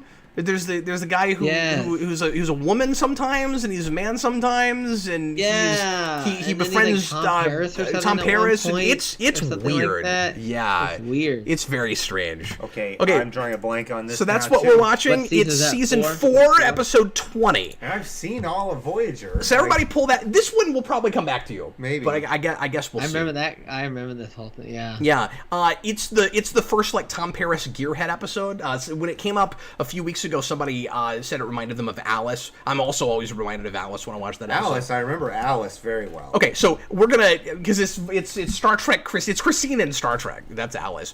Anyway, so we're gonna mute ourselves. We'll be right back, guys. If anybody pops in and is confused as to why there's not anything happening, just let them know that we're taking a break. And I still haven't made that. I know. I forgot. I had 2 weeks. I could have done it. Yeah, All right, I know, right? guys. Thanks a bunch for hanging out with us. I hope you'll stick with us for the second half, and we'll be right back.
And we're back, right across from Ops. Are we like in like the same room as Ops, and we just like changed what the other side of it looks like? Are we on a view? Are we on that like oval view screen?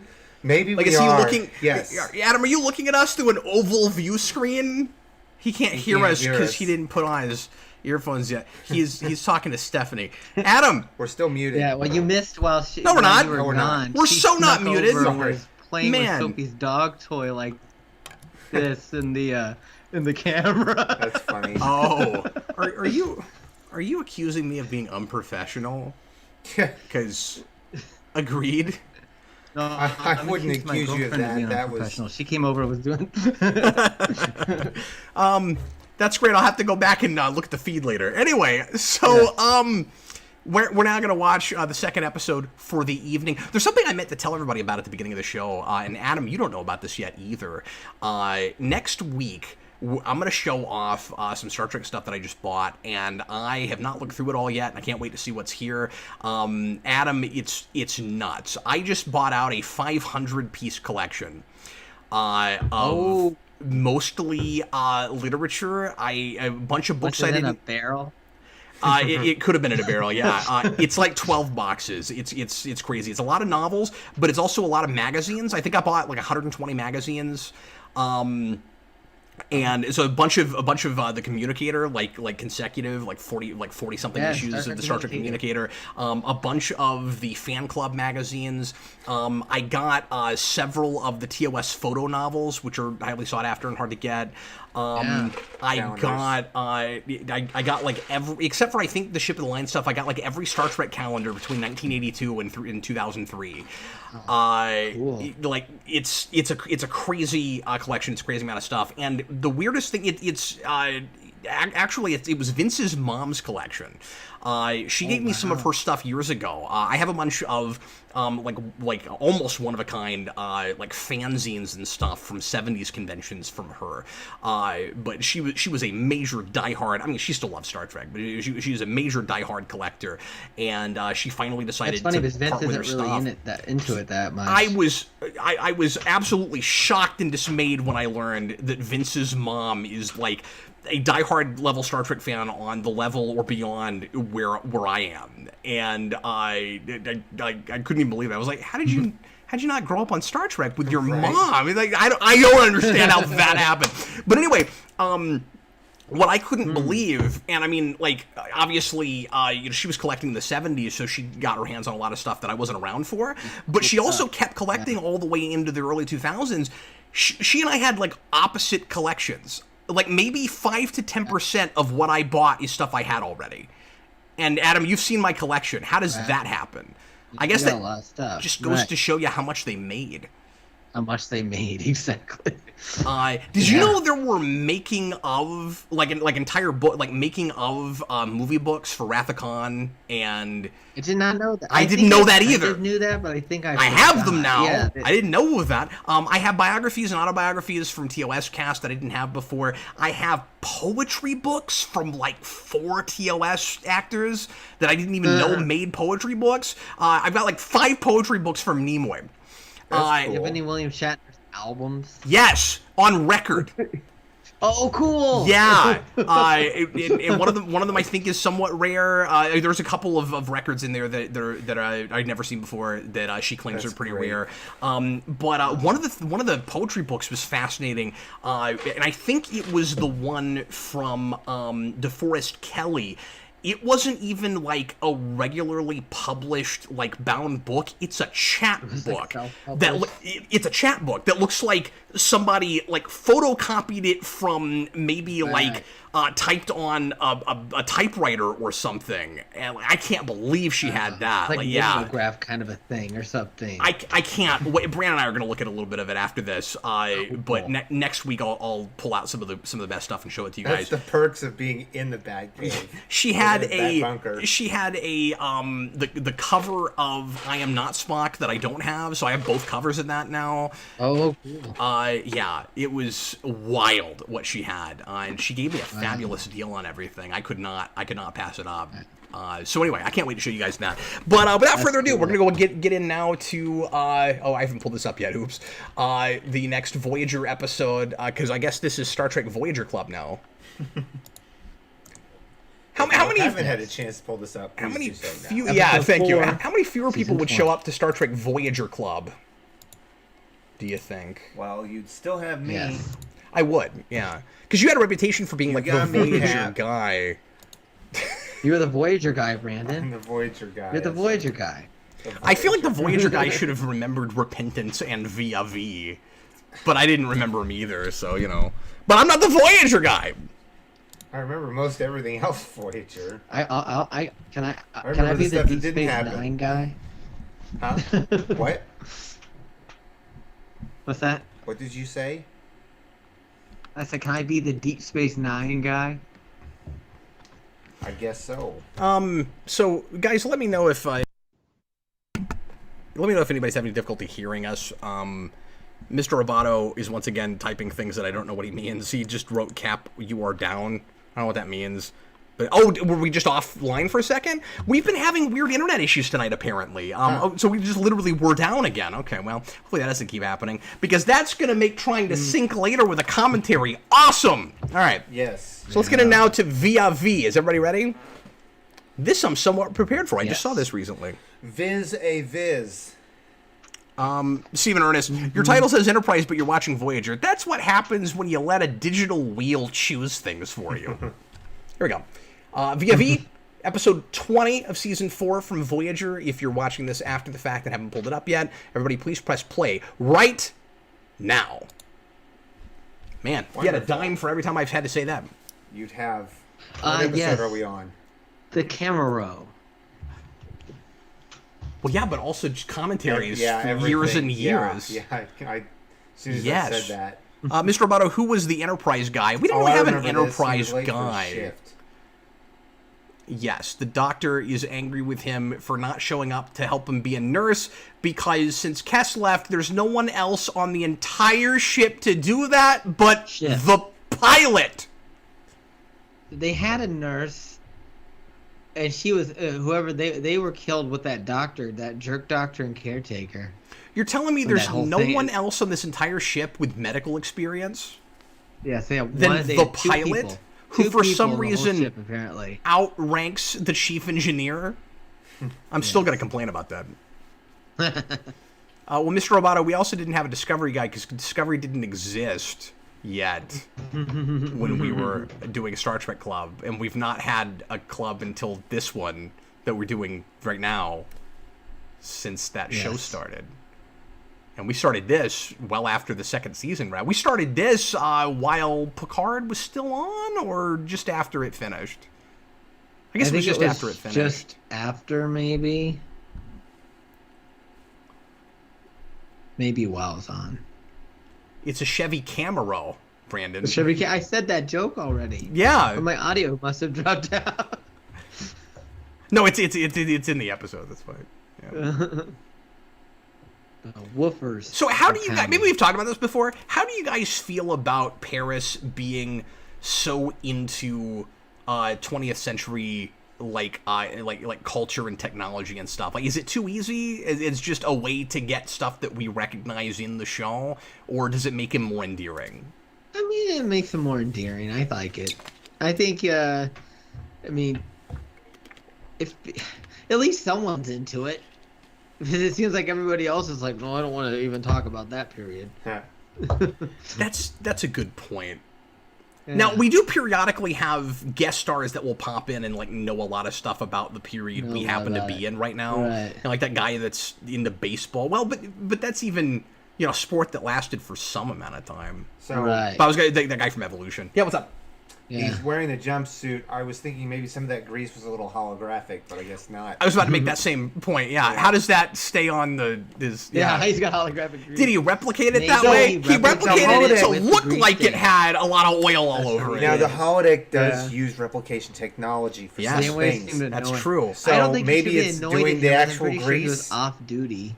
Maybe. I don't know why it would do that. I don't either. Why would you want it to?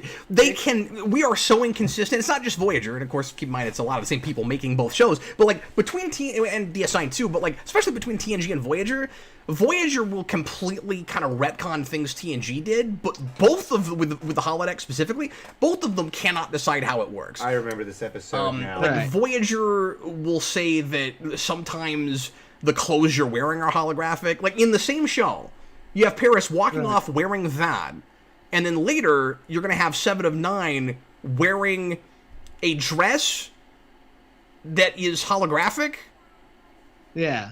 And then when she leaves, and then there's always that that kind of classic question from First Contact.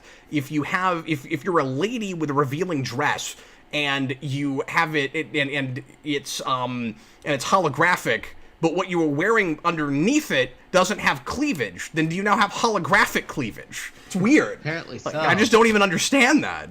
I don't understand it either. And like everybody gets dressed like on TNG when it first started. Everybody always like, "Oh, I gotta go get dressed. I'm not dressed." And Picard shows up in the Dixon Hill program, and he's like, "I'm not dressed properly." Right, and then he makes to the bridge all dressed like Dixon Hill. Yeah. Mr. Roboto, $2 super chat. Why no personal force fields in TNG? The tech existed. The tech existed. Personal force fields. I don't understand. I don't know what he means by that. On the animated series, it was like a thing where like is that what he's talking about? Suits, they had those little things on their belts or whatever. Yeah, but that's not a thing we do anywhere except for Borg. Like Borg have personal force fields. But yeah, remember how they started? How the personal force fields, they were all like the angular and I think that's cool looking. I don't care what anybody says. I like it. It was. Yeah, no, it was isometric and everything. And they adapted. I want Starfleet officers to have that so that every time they get phasered, they can be like, Captain, my shields are down to 28%. And then the guy behind him's like, my shields are down to 39%. And they should be able to combine shields. Like, that makes sense. That makes sense that if they're going to adapt a Borg technology, why not personal shields? And I want everything with personal shields to be related to how the shields on a starship work, so that you if you're being fired on at warp, you can't have shields. So if you're running, you can't have your force field up. And Dan Butler is you know who this guy Steph. Is that plays? This is the guy that plays a Bulldog on Frasier. Dan Butler. You just blew my mind with that. And there's there's weird Frasier connections with this show. Another Frasier connection. Yeah. Oh my god, I was gonna make like a zine or something about the Star Trek Frasier. The crossovers. You've seen the sketch, right? Crossovers. You've seen the sketch, right? Where the cast of Frasier does the Voyager thing. I saw when it aired, dude, back in 1996. I remember that. It's great. It's absolutely great. But there's like so many random actors from Trek appearing. Boy, that's wild. And vice versa. I mean, he's doing obviously such a completely different performance, and he's got makeup caked on him. I never would have thought of that until you said that. Did you look that up just now, or did you remember it? No, I just saw the name on the you knew his name. Like, oh my god, that's Bulldog. He's great in that show, by the way. He's very funny. Yeah. But got a thing for Roz. So it's funny that you mentioned who that actor is, because I've always thought watching this episode that he seems like a guy who could have played Tom Paris. Like if we were to have learned later that he also auditioned for that role and didn't get it, I would not be surprised. Yeah.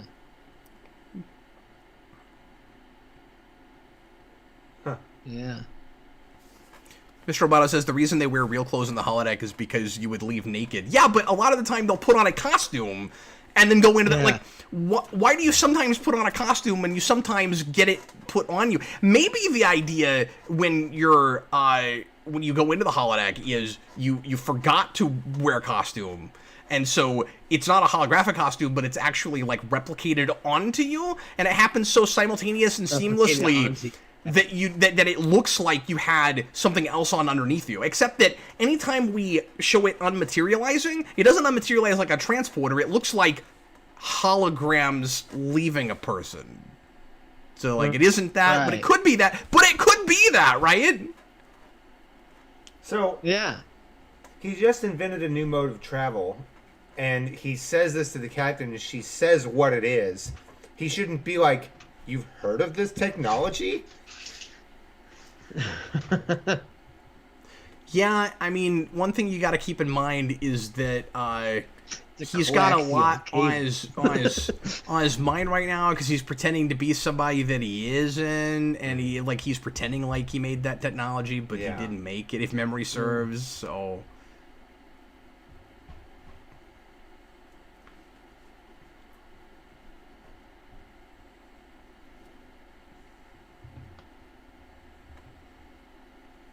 Uh-oh, he got Like written up. it's somebody else being him, but like transformed into him, not actually possessing him, if memory serves.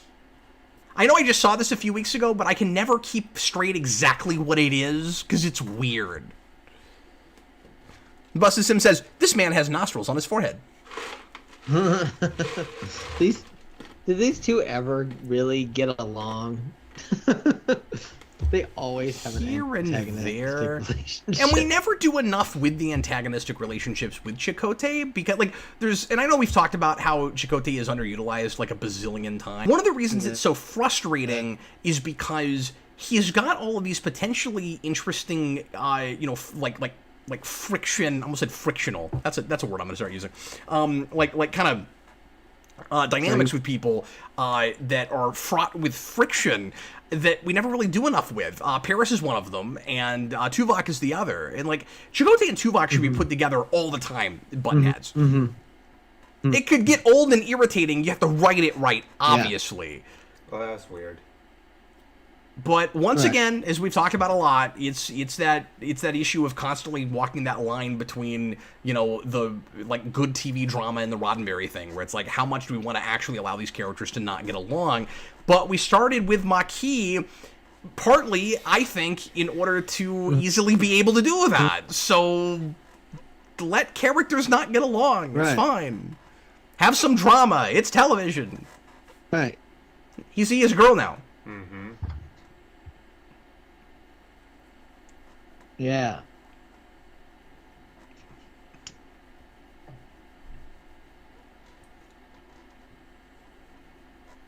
Coaxial cable. So, I'm not going to say This is what makes time travel possible. he came up with it when he fell on his toilet and hit his head. I'm not gonna say that this never works. This is absolutely a case-by-case thing. Generally speaking, I'd say like 7 or 8 times out of 10, you want a reveal like that to happen along with a character, with your protagonist of a story. I would say more often it's going to be more shocking and more interesting to the audience if, at the same time as Tom Paris realizes that this guy is actually this girl pretending to be this guy, we're finding that out. Because now we know something they don't, and we're just like, come on, figure it out already. Exactly, yeah. And it ends up just watching, like, you know, an episode of Smallville. It's just kind of a Crypto Freak thing now. Now, I will say, it is more okay, again, this is just a general rule, it's more okay in writing for us to know something a character does, or our protagonist doesn't, than for our protagonist to know something that we don't. Generally speaking. But yeah, now it feels kind of gimmicky. We've got to wait for him to catch up. Mm-hmm.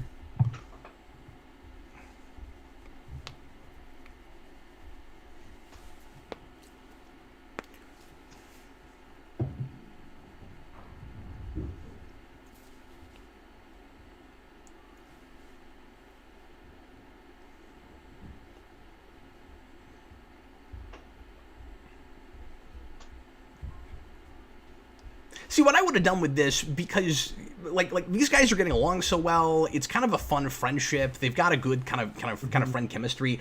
You turn the knife more for the audience if we didn't know about it yet. You know, Right. we're like we kind of, if we like seeing these guys interacting, and we wish that this guy could stick around and he and Paris could, you know, keep Right. being buddies, you know, working on cars together, basically, or whatever. And then suddenly, oh no! But now it just feels like a Freak of the Week show.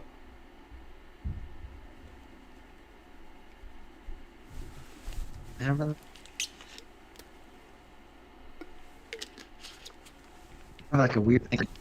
I don't get well though. Okay. Adam, I think we're losing you some. Are you there? Yeah, I'm here. I was just saying, I was having a problem with my chargers not working and stuff, so I hopefully will not lose my battery here. I don't think I will. No. I think I have enough. Are we going to lose Adam? Yeah. I hope not. It's got to last you, Adam, for 32 minutes and then waiting.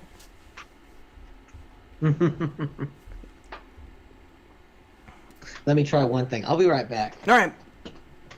So, Brandon, one of the kind of the big issue with this episode, as I'm remembering it, is this whole like something is wrong with Perez, and he's not admitting it thing is never really going to pay off at the end. That seems likely. I don't remember. No, I'm just telling you it doesn't. Oh, okay. Gotcha. Don't we do that a couple of times though? Like I said, I just saw this a few weeks ago. Gotcha. Like there's a couple times in Voyager where it does pay off, but sometimes it doesn't. I guess this would be one of those times. But yeah, it's just completely dropped, and you never really know what his, emotional issue was.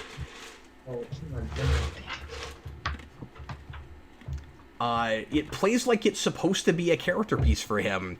Like, this should be... You remember that episode with B'Elanna where she's, like, half suicidal? Yeah, I was actually just thinking about that. It watches like it should be his version of that.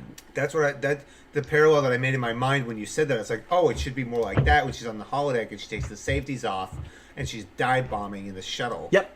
Yeah. The name of that is escaping me right now. Banana pancakes. I wish it was just called banana pancakes. And then... Okay, I think it's working better now. I plugged it into a different outlet. The wiring in this house is stupid. That sucks. I don't know what's wrong with it. It's like all the outlets are those old style outlets with like just the two holes and not the grounding line, and I think it causes a problem with my laptop's AC/DC adapter sometimes, where I have to like plug it into a different source.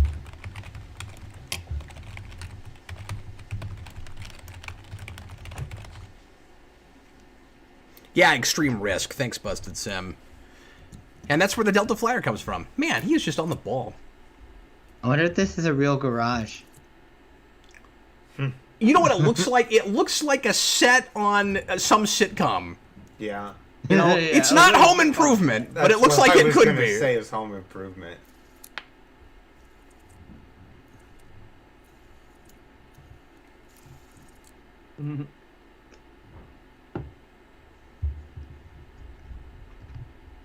Well, as far as you know, it's been 4 years. Yeah, it's been a long time. There could be way more advanced ships now. You don't know. Now we got that Prometheus ship, all that stuff going on, Yeah. And Enterprise E. That's true. Yeah, you don't know anything. You don't know anything. Yeah, they've got... What was that maneuver Old that the Prometheus Dominion could War do? going on, dude. Yeah, they're developing new stuff all the time. You don't even know about the Defiant, dude. Yeah. Right?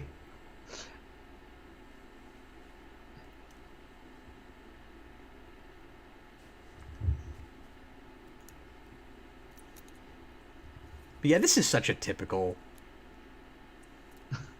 genre episode. Weird. This is just a weird episode, man. I was really confused by this when it first aired for some reason. Yeah. I don't know why. Well, and the problem is, because we know that he's transforming back and forth between this man and woman constantly, and different species too, you're the whole time trying to guess at what it is. So it's playing as a mystery, and then when you find out, it's just not all that satisfying. It's like, oh, okay, so there's just this alien that, like, you want it to be something crazy, right? Like, like it's somehow a physical multiple personality thing, or the species is born to be able to switch back and forth, and when they're a woman, they look like a different species, and we're like the female of their species. Yeah, or they're like a frog that switches sexes or something. Like you want it to be something like that. Something crazy, DNA. And then it's not at all. Like Adam Life finds a way. Yeah, the computer said a complete genomic reversion, so something's going on. Brandon, your mom's Facebook is a complete genomic reversion. There's Seven's room. Yeah. Still don't know what she does in there. And where does she go to the bathroom? Why does his technology connect with their technology? Well, you could say that about anything in Star Trek. That's often a problem. And like, how does everybody just knows how to use everybody else's technology? Yeah, that drives me insane. They know how to. You just apparently, it doesn't matter. They can't read the alien language. Yep. We were watching Hope and Fear the other day. Arturus has that. Yeah. What are you doing accessing these? The only time that I can think that they really acknowledged that was in Star Trek 3 when Chekhov and Sulu were arguing over what buttons did what on a bird of prey. Oh, yeah, I forgot about that. That's the only time I can think of them actually acknowledging. Stephen Murphy, welcome back. No, I do care. It's Stephen Murphy. I care a great deal. I'm glad you're back. If you need a timestamp, we're at around 1915, 1918. I want to hear him go, ah! You just want this guy to start hitting on 7 of 9? Yeah. Ah. Oh, that would be amazing. They're going to start saying, like, extremely inappropriate sexist things to 7 of 9. She called it a hierarchy. That would be amazing. Well, she says that. Look at that. Oh my God, look at that from Spencer Gifts. Look at that. Yeah, right. Not only that, did we already do that exact shot where it, like, comes up it? It looked like the Arturus kind of thing, too. Didn't it have, like, a plasma lamp in it? His slipstream, whatever. Yeah, we're talking about Spencer Gifts then, too. Oh, it gets a Ferengi console. Yeah, I always want to put dice in that bubble. I want bottle? A big giant die! Yes! I want one of those. Trouble something completely different in the UK. I like the I can't remember what it is. I like that fan in the ceiling. We don't do that very much. Yeah, what do those fans do? Those are cool. They just circulate air. You know what they do, Adam? They do what fans are for! Nothing here but that big, dumb fan.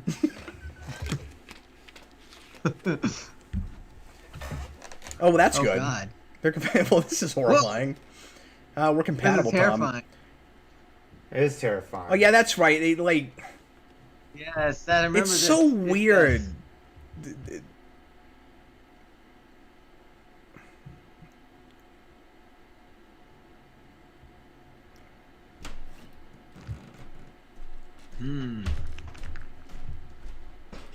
It's almost like a reverse possession. It's like Tom is still sort of in his body, but it now looks like the other person. Like they switched bodies, but not minds exact. I don't. Yeah, except without surgery. I'm gonna take his face off. Tyler Overall's been asking about. I think it's Tyler. Asking about how to get into Star Trek, like folks do so often on this show, where he's like, because I think he's noticing that we complain a lot, and he's like, are these shows any good? Like, should I actually bother with them? It's like, so a couple things to keep in mind. Right to complain. And we've been talking about this here in the comments a little bit, but I thought I'd take this opportunity to talk about it on air. So first of all, keep in mind that there's a lot of it, and it's an episodic show written by, most of Trek is episodic, written by a lot of different people, and so the quality is all over the place. There's a lot of episodes. And there's a lot of great stuff, and there's a lot of mediocre stuff, and there's also quite a bit of really terrible stuff. A lot of people want to start right at the beginning of a show and watch all of it because of the kind of binge mentality we have these days. When I was watching Star Trek when I was a kid, with TNG especially, I never watched anything in order. I just watched whatever was on TV. And of course, we've all been kind of programmed to watch things in order now because more shows these days are serialized.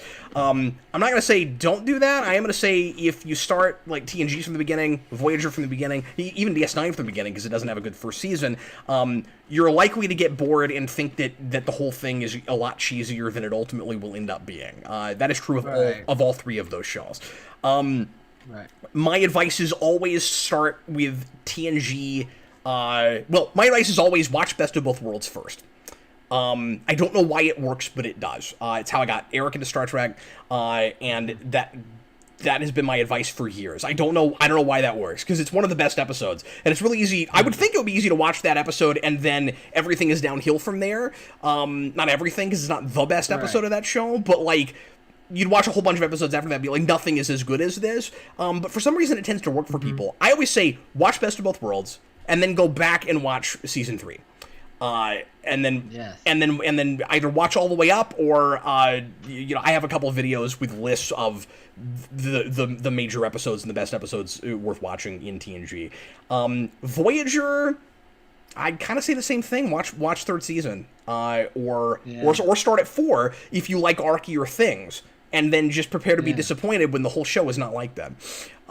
We should do like a primer of each show, but we do it where here's some good episodes, here's some mediocre episodes, and here's some really bad episodes. So you have the whole gamut of what you're going to experience when you watch. Boy, that's a fun idea. We should do that. That's a great idea. Yeah. Yes, Tyler. So Best of Both Worlds is the famous Picard becomes a Borg episode that is the cliffhanger between 3 and 4. One of the biggest Star Trek events there ever was. Yeah. But a lot of people seem to like that. That's what kind of makes them get it for whatever reason. That was some of us already knew what was going on. But I ever saw, I think. Is that right? And I don't know if I've ever revealed this to you, Adam, but it was a weird amount of time before I finally saw it. Both parts about Best of Both Worlds, and really? Yeah, and like, I mean, I knew it was important. I just never came on TV, and I just missed. So I ran a Star Trek club for a year in high school, having not seen both parts of Best of Both Worlds, believe it or not. Oh, wow. I finally saw it over the summer in 2003. I've now seen that episode 6 billion times. Right.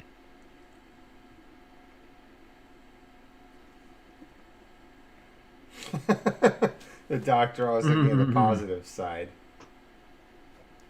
Yeah, Busted Sim, I get your logic there. I'm just saying that for some reason, that is how I have been able to get a number of people that did not appreciate Star Trek before to finally like it. Now, if you've never seen any Star Trek at all, maybe that isn't the first thing to watch. I don't know, but And we've seen this a lot of times, so that's why we nitpick it so much too. Yes, exactly. It's a lot of the fun of it. Yeah. Anyway, we can start talking about this episode again. That was interesting. Yeah. Sorry, go ahead, Brandon. He just said, "Well, no offense, Doctor." He never says that. He always calls him Doc. Mm-hmm. Like, as this guy, he's calling everybody, by their professional names, and he calls the... Yeah. They even extended that to the Doctor. Yeah, they're smart about how he doesn't know how to be Tom Paris. Mm-hmm. It's just not that interesting because It'd be more thought you were if watching... people noticed. It would be more interesting if the show was about everybody but Tom Paris. This should be the premise of this episode if this is what you're going to do. It reads really gimmicky to me and really kind of plot twisty, where it's just like waste a bunch of time with a fun novelty. And it's a Smallville episode. It needs to it's trying to be two different things and like split the episode in half. So it's a character piece for Tom, where we're wondering why he seems off and isn't happy with his life right now. And then, as I said earlier, that's never going to pay off. And then, suddenly, we're still following what looks like Tom Paris, but we know it isn't, and it's actually just about this guy we don't really care about that's not a real drawn character, that's just the obligatory bad guy for the episode. And it needs to be one of those two things. It can't be both split into half. It feels like they just didn't have enough content for this episode. Right. And like I said, it's especially irritating because I was interested in the Paris is depressed for some reason he doesn't understand plot. Right. And then we're never going to actually do anything with that. No. It's just resolved. He's not depressed anymore at the end of this episode. If you're going to do this, you have to do it in the first 5 minutes. Right. It's like we have to... I think Roxanne Dawson's pregnant right now. Like they're hiding her pregnancy with her jacket. Oh, yeah. And now that you say that, I feel like I can almost tell. Yeah. But with... I don't know, this is another one of those kind of, standard, obligatory, we've got 22 episodes in a season, so we'll do a throwaway body switch plot, but we're trying so hard to make it not like every other body switch story you've ever seen, that it's as uninteresting as it would have been if they made it like every other body switch episode you've ever seen.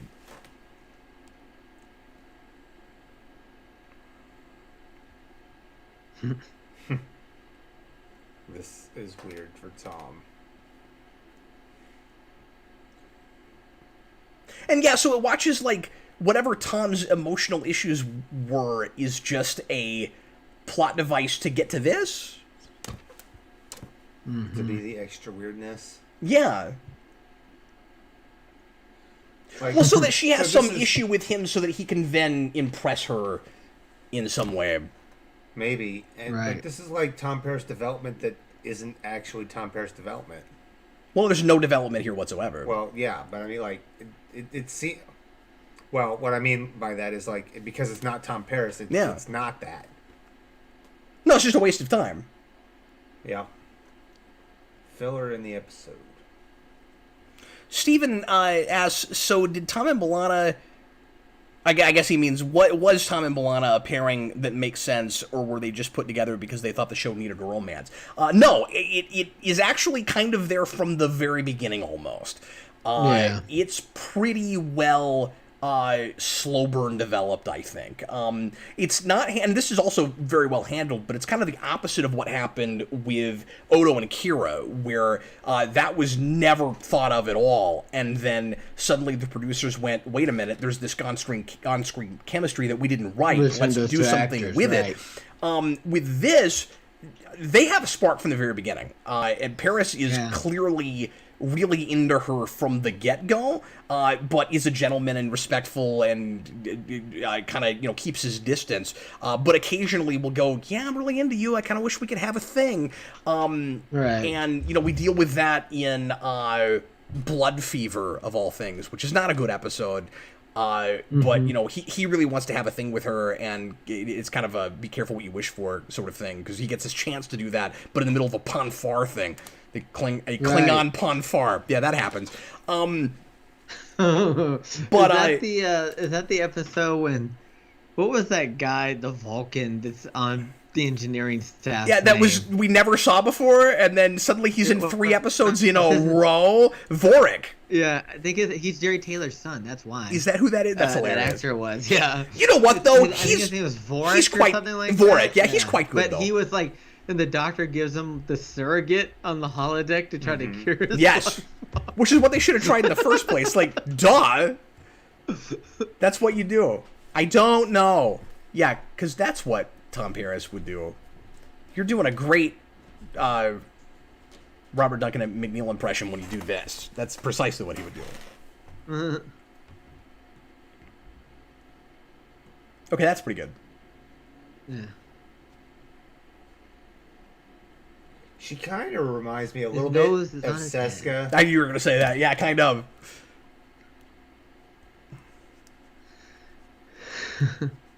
Yeah, speaking of Vorik, yeah.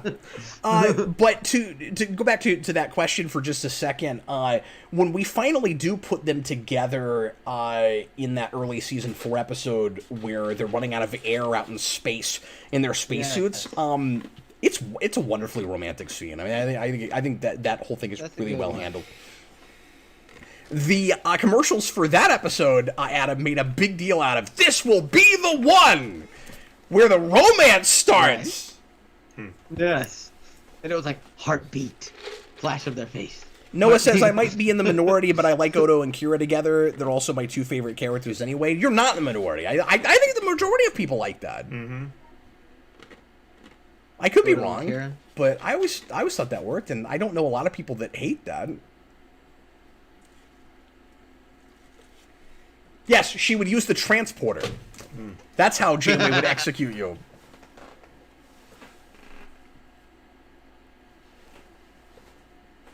Whoa. Okay, this is the moment where she has to go, okay, you've been possessed. And also, there should be an entire class at Starfleet Academy for telling when someone is under an alien influence. Right? Yeah. Like, this happens too much. There should be a total protocol. And I love those episodes where somebody goes up to the captain and goes, okay, I'm pretty sure that's not him, and here's the 19 things it could possibly be, based on episodes where these sorts of things have happened before. They need, like, a wizard, like, on the computer where you, like, select, like, is it this or this? Click next. Is it this or this? Anytime somebody says something so out of character, like, and this would be kind of character for anybody, you are a disappointment to me. You have to immediately be like, Janeway, that's not my boyfriend. That's not who that is.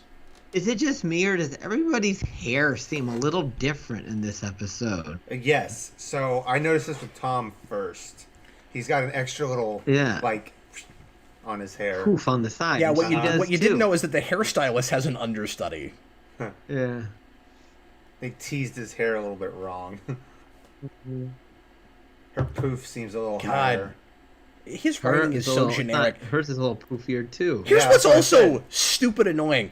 So we spend like all this time with what we thought was the bad guy. Oh, I guess it was the bad guy. Because he's gonna body switch. Yeah.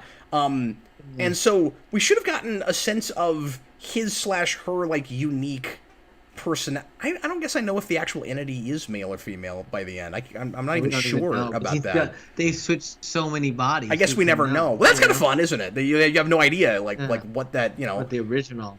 It could have been a Suliban. You don't know. The original. Suliban. Probably not, but you know. But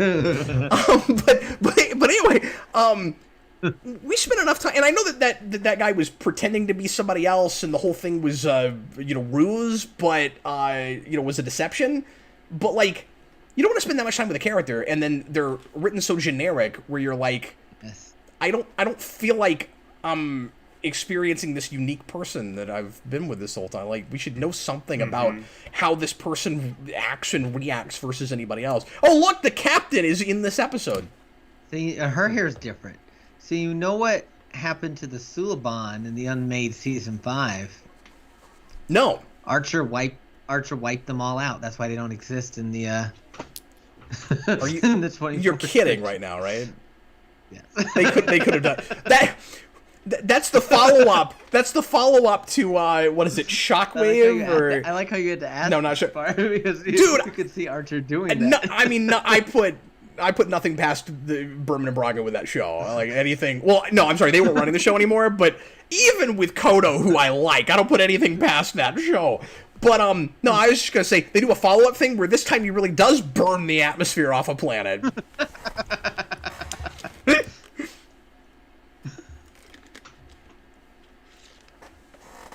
Anybody else really bored now?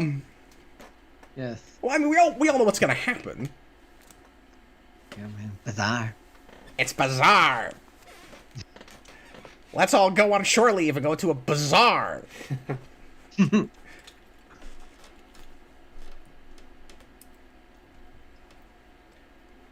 That's what she said. You going to the... You just repeat everything you were just ordered to do. Well, you're about to find out. I don't mean to be a broken record, but this guy's really, really bad at blending in. He yeah, sucks. yeah. This whole plot should never have worked. Like, he should have gotten found out 16 years ago. 5 minutes, this worked. So look at this. She had enough time to, say that. So I don't mean to be a broken record, but I gotta say that, like, again, so Paris is having like some kind of personal problems, and that's why people are. That's supposed to be the reason that people aren't immediately assuming he's possessed. Is that he's been acting out of character anyway. You cannot end this episode without telling me why he was acting out of character in the first place. Yes. That's the reason it's annoying. Yeah. Oh, also, this is another character that if this show had been made in 1994 would have gotten an action figure. He would have gotten 2 action figures. It should have been a 2-pack. 2 action figures. It should have been a 2-pack. They should have made it like where like you could like push a button and like the head would flip around. Like the Power Rangers figures that where they morph, where it's like it's Tommy and he's got his helmet. Yeah. Yeah. Oh, yeah. that'd be amazing. So, was the stolen property they're talking about the ship or the body? I mean, I wouldn't call my body property so much as part of myself.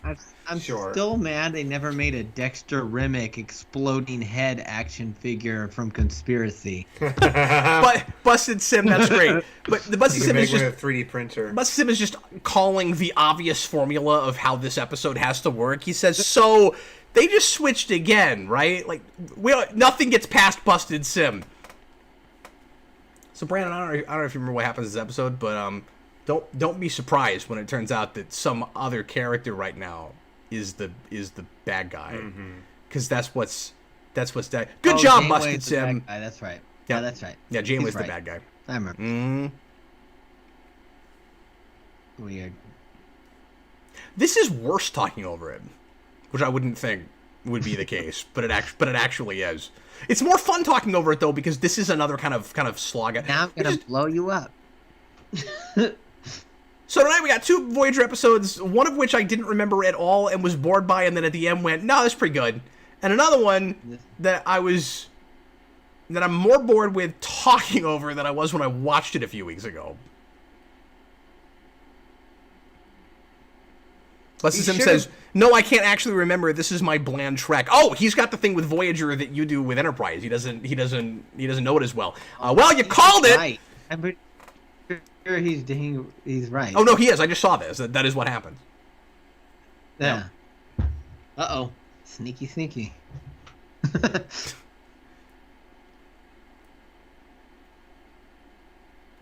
I'm gonna hide behind these random partitions that are... Boy, it's sure a good thing that this alien that is terrible at being other people and knows nothing about this technology had that phaser on stun. Yeah? Yeah, it's because those buttons are so well labeled. She should be dead right now. She vaporized. I'm Tom Paris, and I'm gonna reveal right now, I'm Seska! Seska. That's what happened to Seska, ultimately. She's not dead. She's in that lady's body, Brandon. Yeah, exactly. What's wrong, Chakotay? Don't you like my new face? Yeah, Tyler, I'm glad everybody was able to give you some recommendations. I didn't want to spend this entire commentary just talking about what to do if you're a new Trek person or new to watching Trek, but we made some videos about that before. You can go back and find those. I'm with Adam, though. We should do a show or two all about that. I think that would be great. Yes.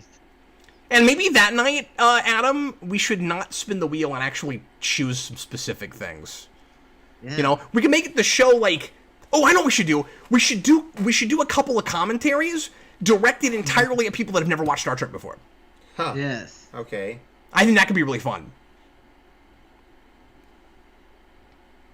So, like, we reveal nothing. We don't, like, spoil stuff. We'll call it the hand-holding show. I don't know how that'll work. It's a notion. We'll talk about it.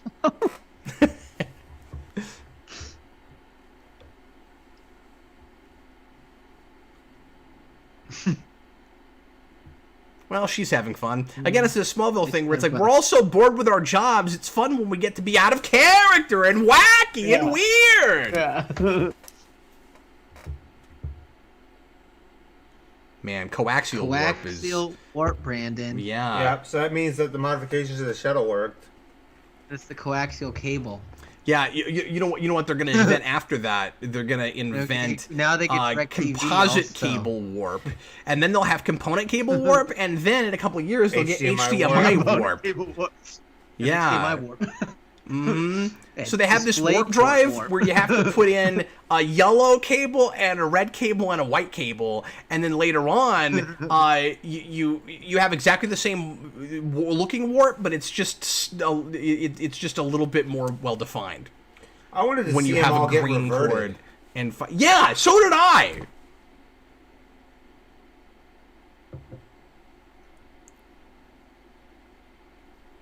And I.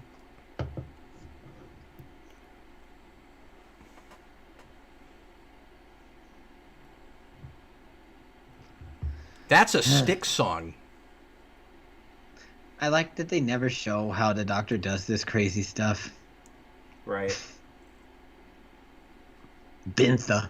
No, if you have the Doctor, you should. I mean, he'd have had the coronavirus figured out in an episode, man. Yeah. Like, He'd like put it into the 5 minutes. He'd have that done. yeah, you know, he stops pandemics on his way to stopping major problems. Yeah. Buster Sim says, "I watch TV through slipstream cable."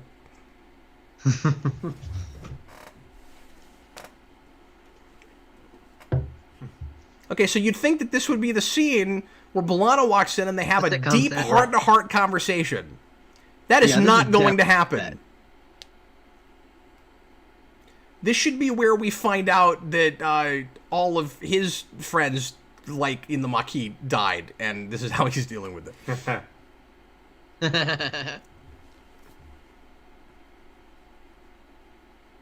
Yeah, so this is the resolution to his character arc. Now that somebody else sort of stole my body, I'm appreciating my girlfriend more. Yeah. Okay. So that was the issue?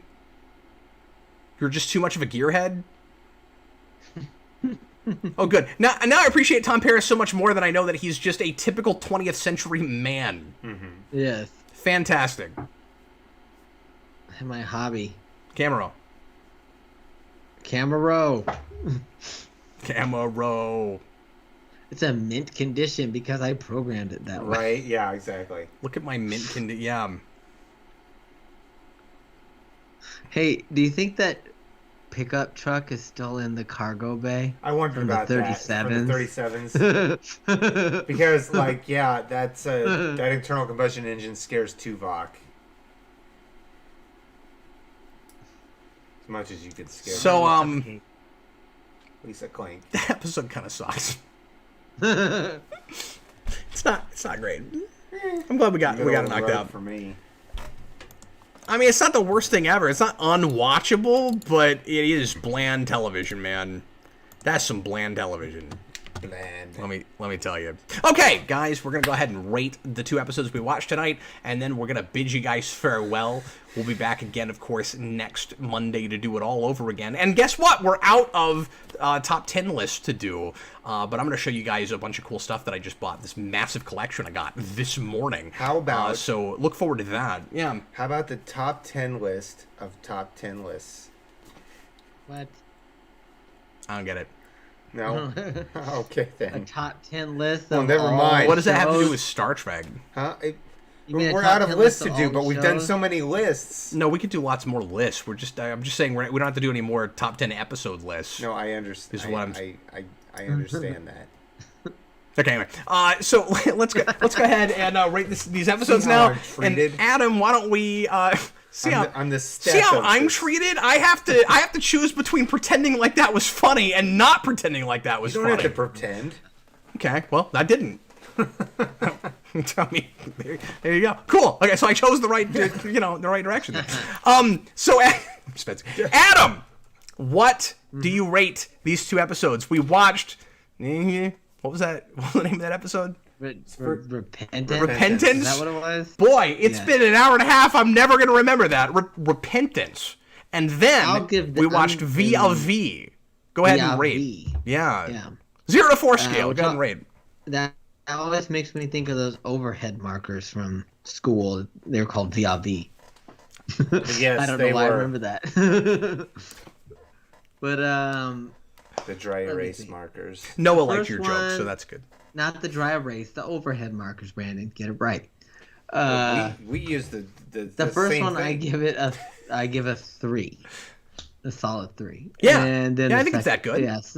Sure. It was pretty good. It got, it was a slow burn, like we said. And the second one, it was a 2.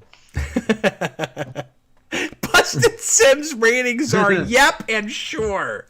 Ha! That's good. I agree. Brandon, what? Yeah.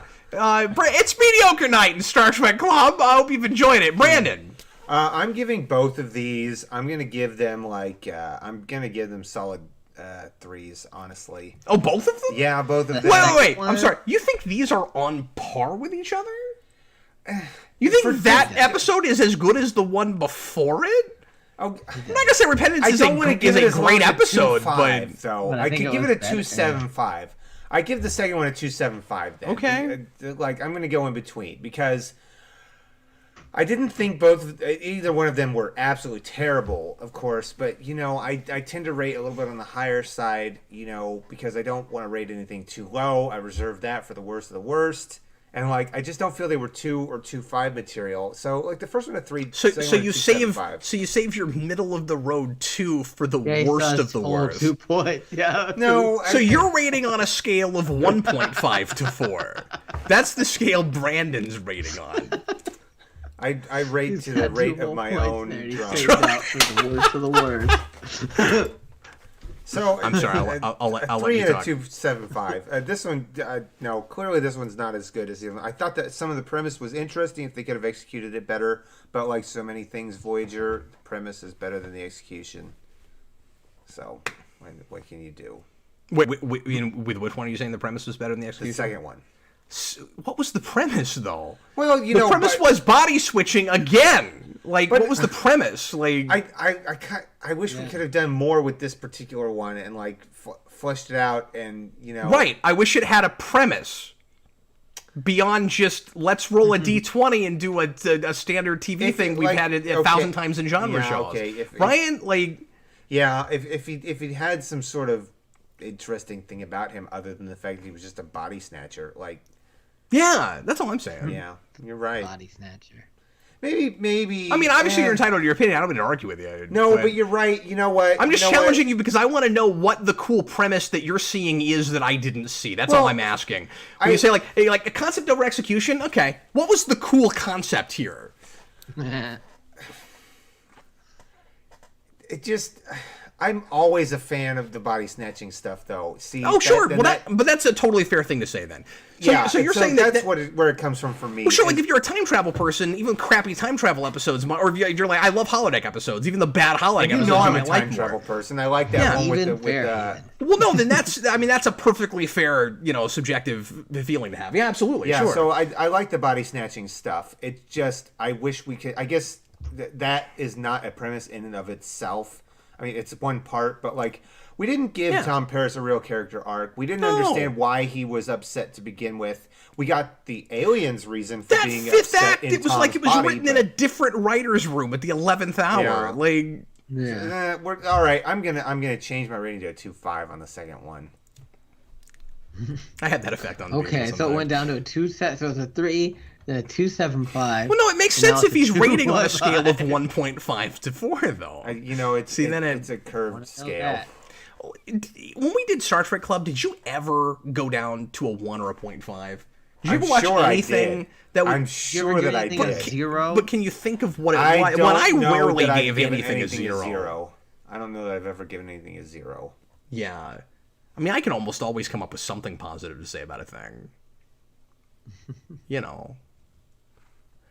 Okay, well, I guess I haven't even thought about what I'm going to rate these. I'm with Adam. I think that first episode is a 3. It felt like a 2 the entire time I was watching it until the last 5 minutes. I was like, nope, this is okay. And then I need to sit down and watch it without talking over it, so I'm not gonna say anything else. I'm not gonna try to be insightful about it. Via V is it's a 2. It's just a standard bland episode. I can't go lower than that because it wasn't It was a filler. It's a filler thing. It was a filibuster. Episode count. That's exactly right. You're right. 26, I think, with these shows generally. Oh, that's how much they were doing back in the day. Yeah. I think with Star Trek. Yeah, I think usually. Yeah. Jason says next time we should do top 5 red shirts. Or top 5 lieutenants, or maybe even top 5 Wesley episodes, or What? You do the top 5 Wesley episodes. Jason, come down here and you do that. First duty. Now look, you get your little 10-year-old self down here and you do that. That's name the some Wesley best. episodes. Okay, let's name some. No, we're gonna do it right now. Top 5 Wesley episodes. We're gonna do it right now. Ready? First duty. First That's duty what is I number said, 1. yeah. It's right up on the top, and then the. When were they trapped on the planet? Journey's Yes, End Journey's End is probably the second. on there. Probably. Now, for Jason, of course, the game tops that list because he loves the game for some The reason, game. but I'm not putting that on that list. What else? I guess. I mean, would you have to put the first Traveler episode on there? I'm not saying it's good or anything, but like just think- for Wesley stuff, maybe. No one has gone before. Yeah, that was an okay Wesley episode. He wasn't super annoying. For in yeah, that yeah, episode. yeah. I mean, before like Samaritan Snare. It's got to be like 3, right? Like Oh yeah, that's on definitely on. Yeah. yeah. So that's 4. Name one more. Half decent Wesley That's a good name. episodes. The one where he's at Starfleet Academy?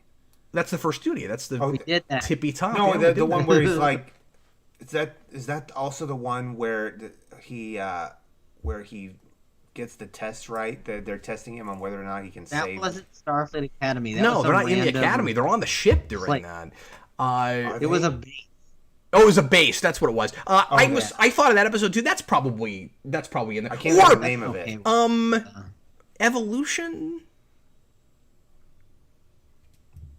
What was Evolution? The nanites that he lets out.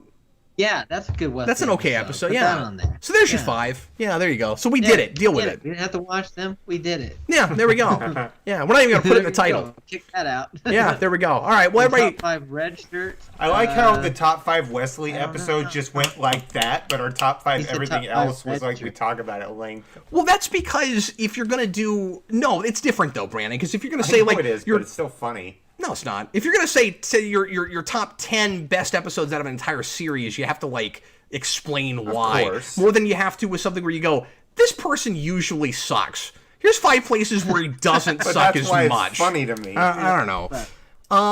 The top 5 red shirts, you could be like, the woman who falls through the floor, the guy whose blood turns into crystals, So Noah gave Repentance a 2 out of 4 and Via V a the guy 1 whose out of face 4. gets cut off. That guy's name was Dirt, so he's not a red shirt, because I remember his name. Durst. Okay, I'm not a Durst. I'm not doing this right now. I think he's Dursty. Daniel Davis says 2 for both. Lioness Song, that's a name I don't recognize. Welcome. Repentance 3 Via V 1.5. Busted Sim 1.6 for both. Ooh. All right, well, everybody, thanks a bunch for watching. Hope you had a good time. We certainly did. Brandon, thanks for coming over to my house. Absolutely. And Adam, thanks for being in my computer. And I'm going to show you some cool stuff next week, everybody. We may, in the not too distant future, we'll probably come back and do something cool like a if you've never seen Star Trek episode, a hold your hand episode, as it were. We may do some more lists down the road. I think for the next at least, next time I'm just going to show stuff because that'll take a little while. And then, I don't know, for the next couple after that, we'll probably just do some trivia and stuff. It's been a while since we played a game together, so we'll probably do something like that. And, man, I gotta tell you guys, 12 episodes, I've just had an absolute blast doing this. Great. Brought back a major part of my life for 15 years, and it's really exciting to come back and get to do it again in this format. We've just been having the absolute best time. So now we're going to go ahead and get going and let you guys watch something else, or possibly more Star Trek if you're as into it, as we are. I'm sure that's what Adam will be doing. Anyway, we'll see you again next time. I was Captain Logan. That's Brandon Grimm. And Adam Meredith. Bye. Later, folks.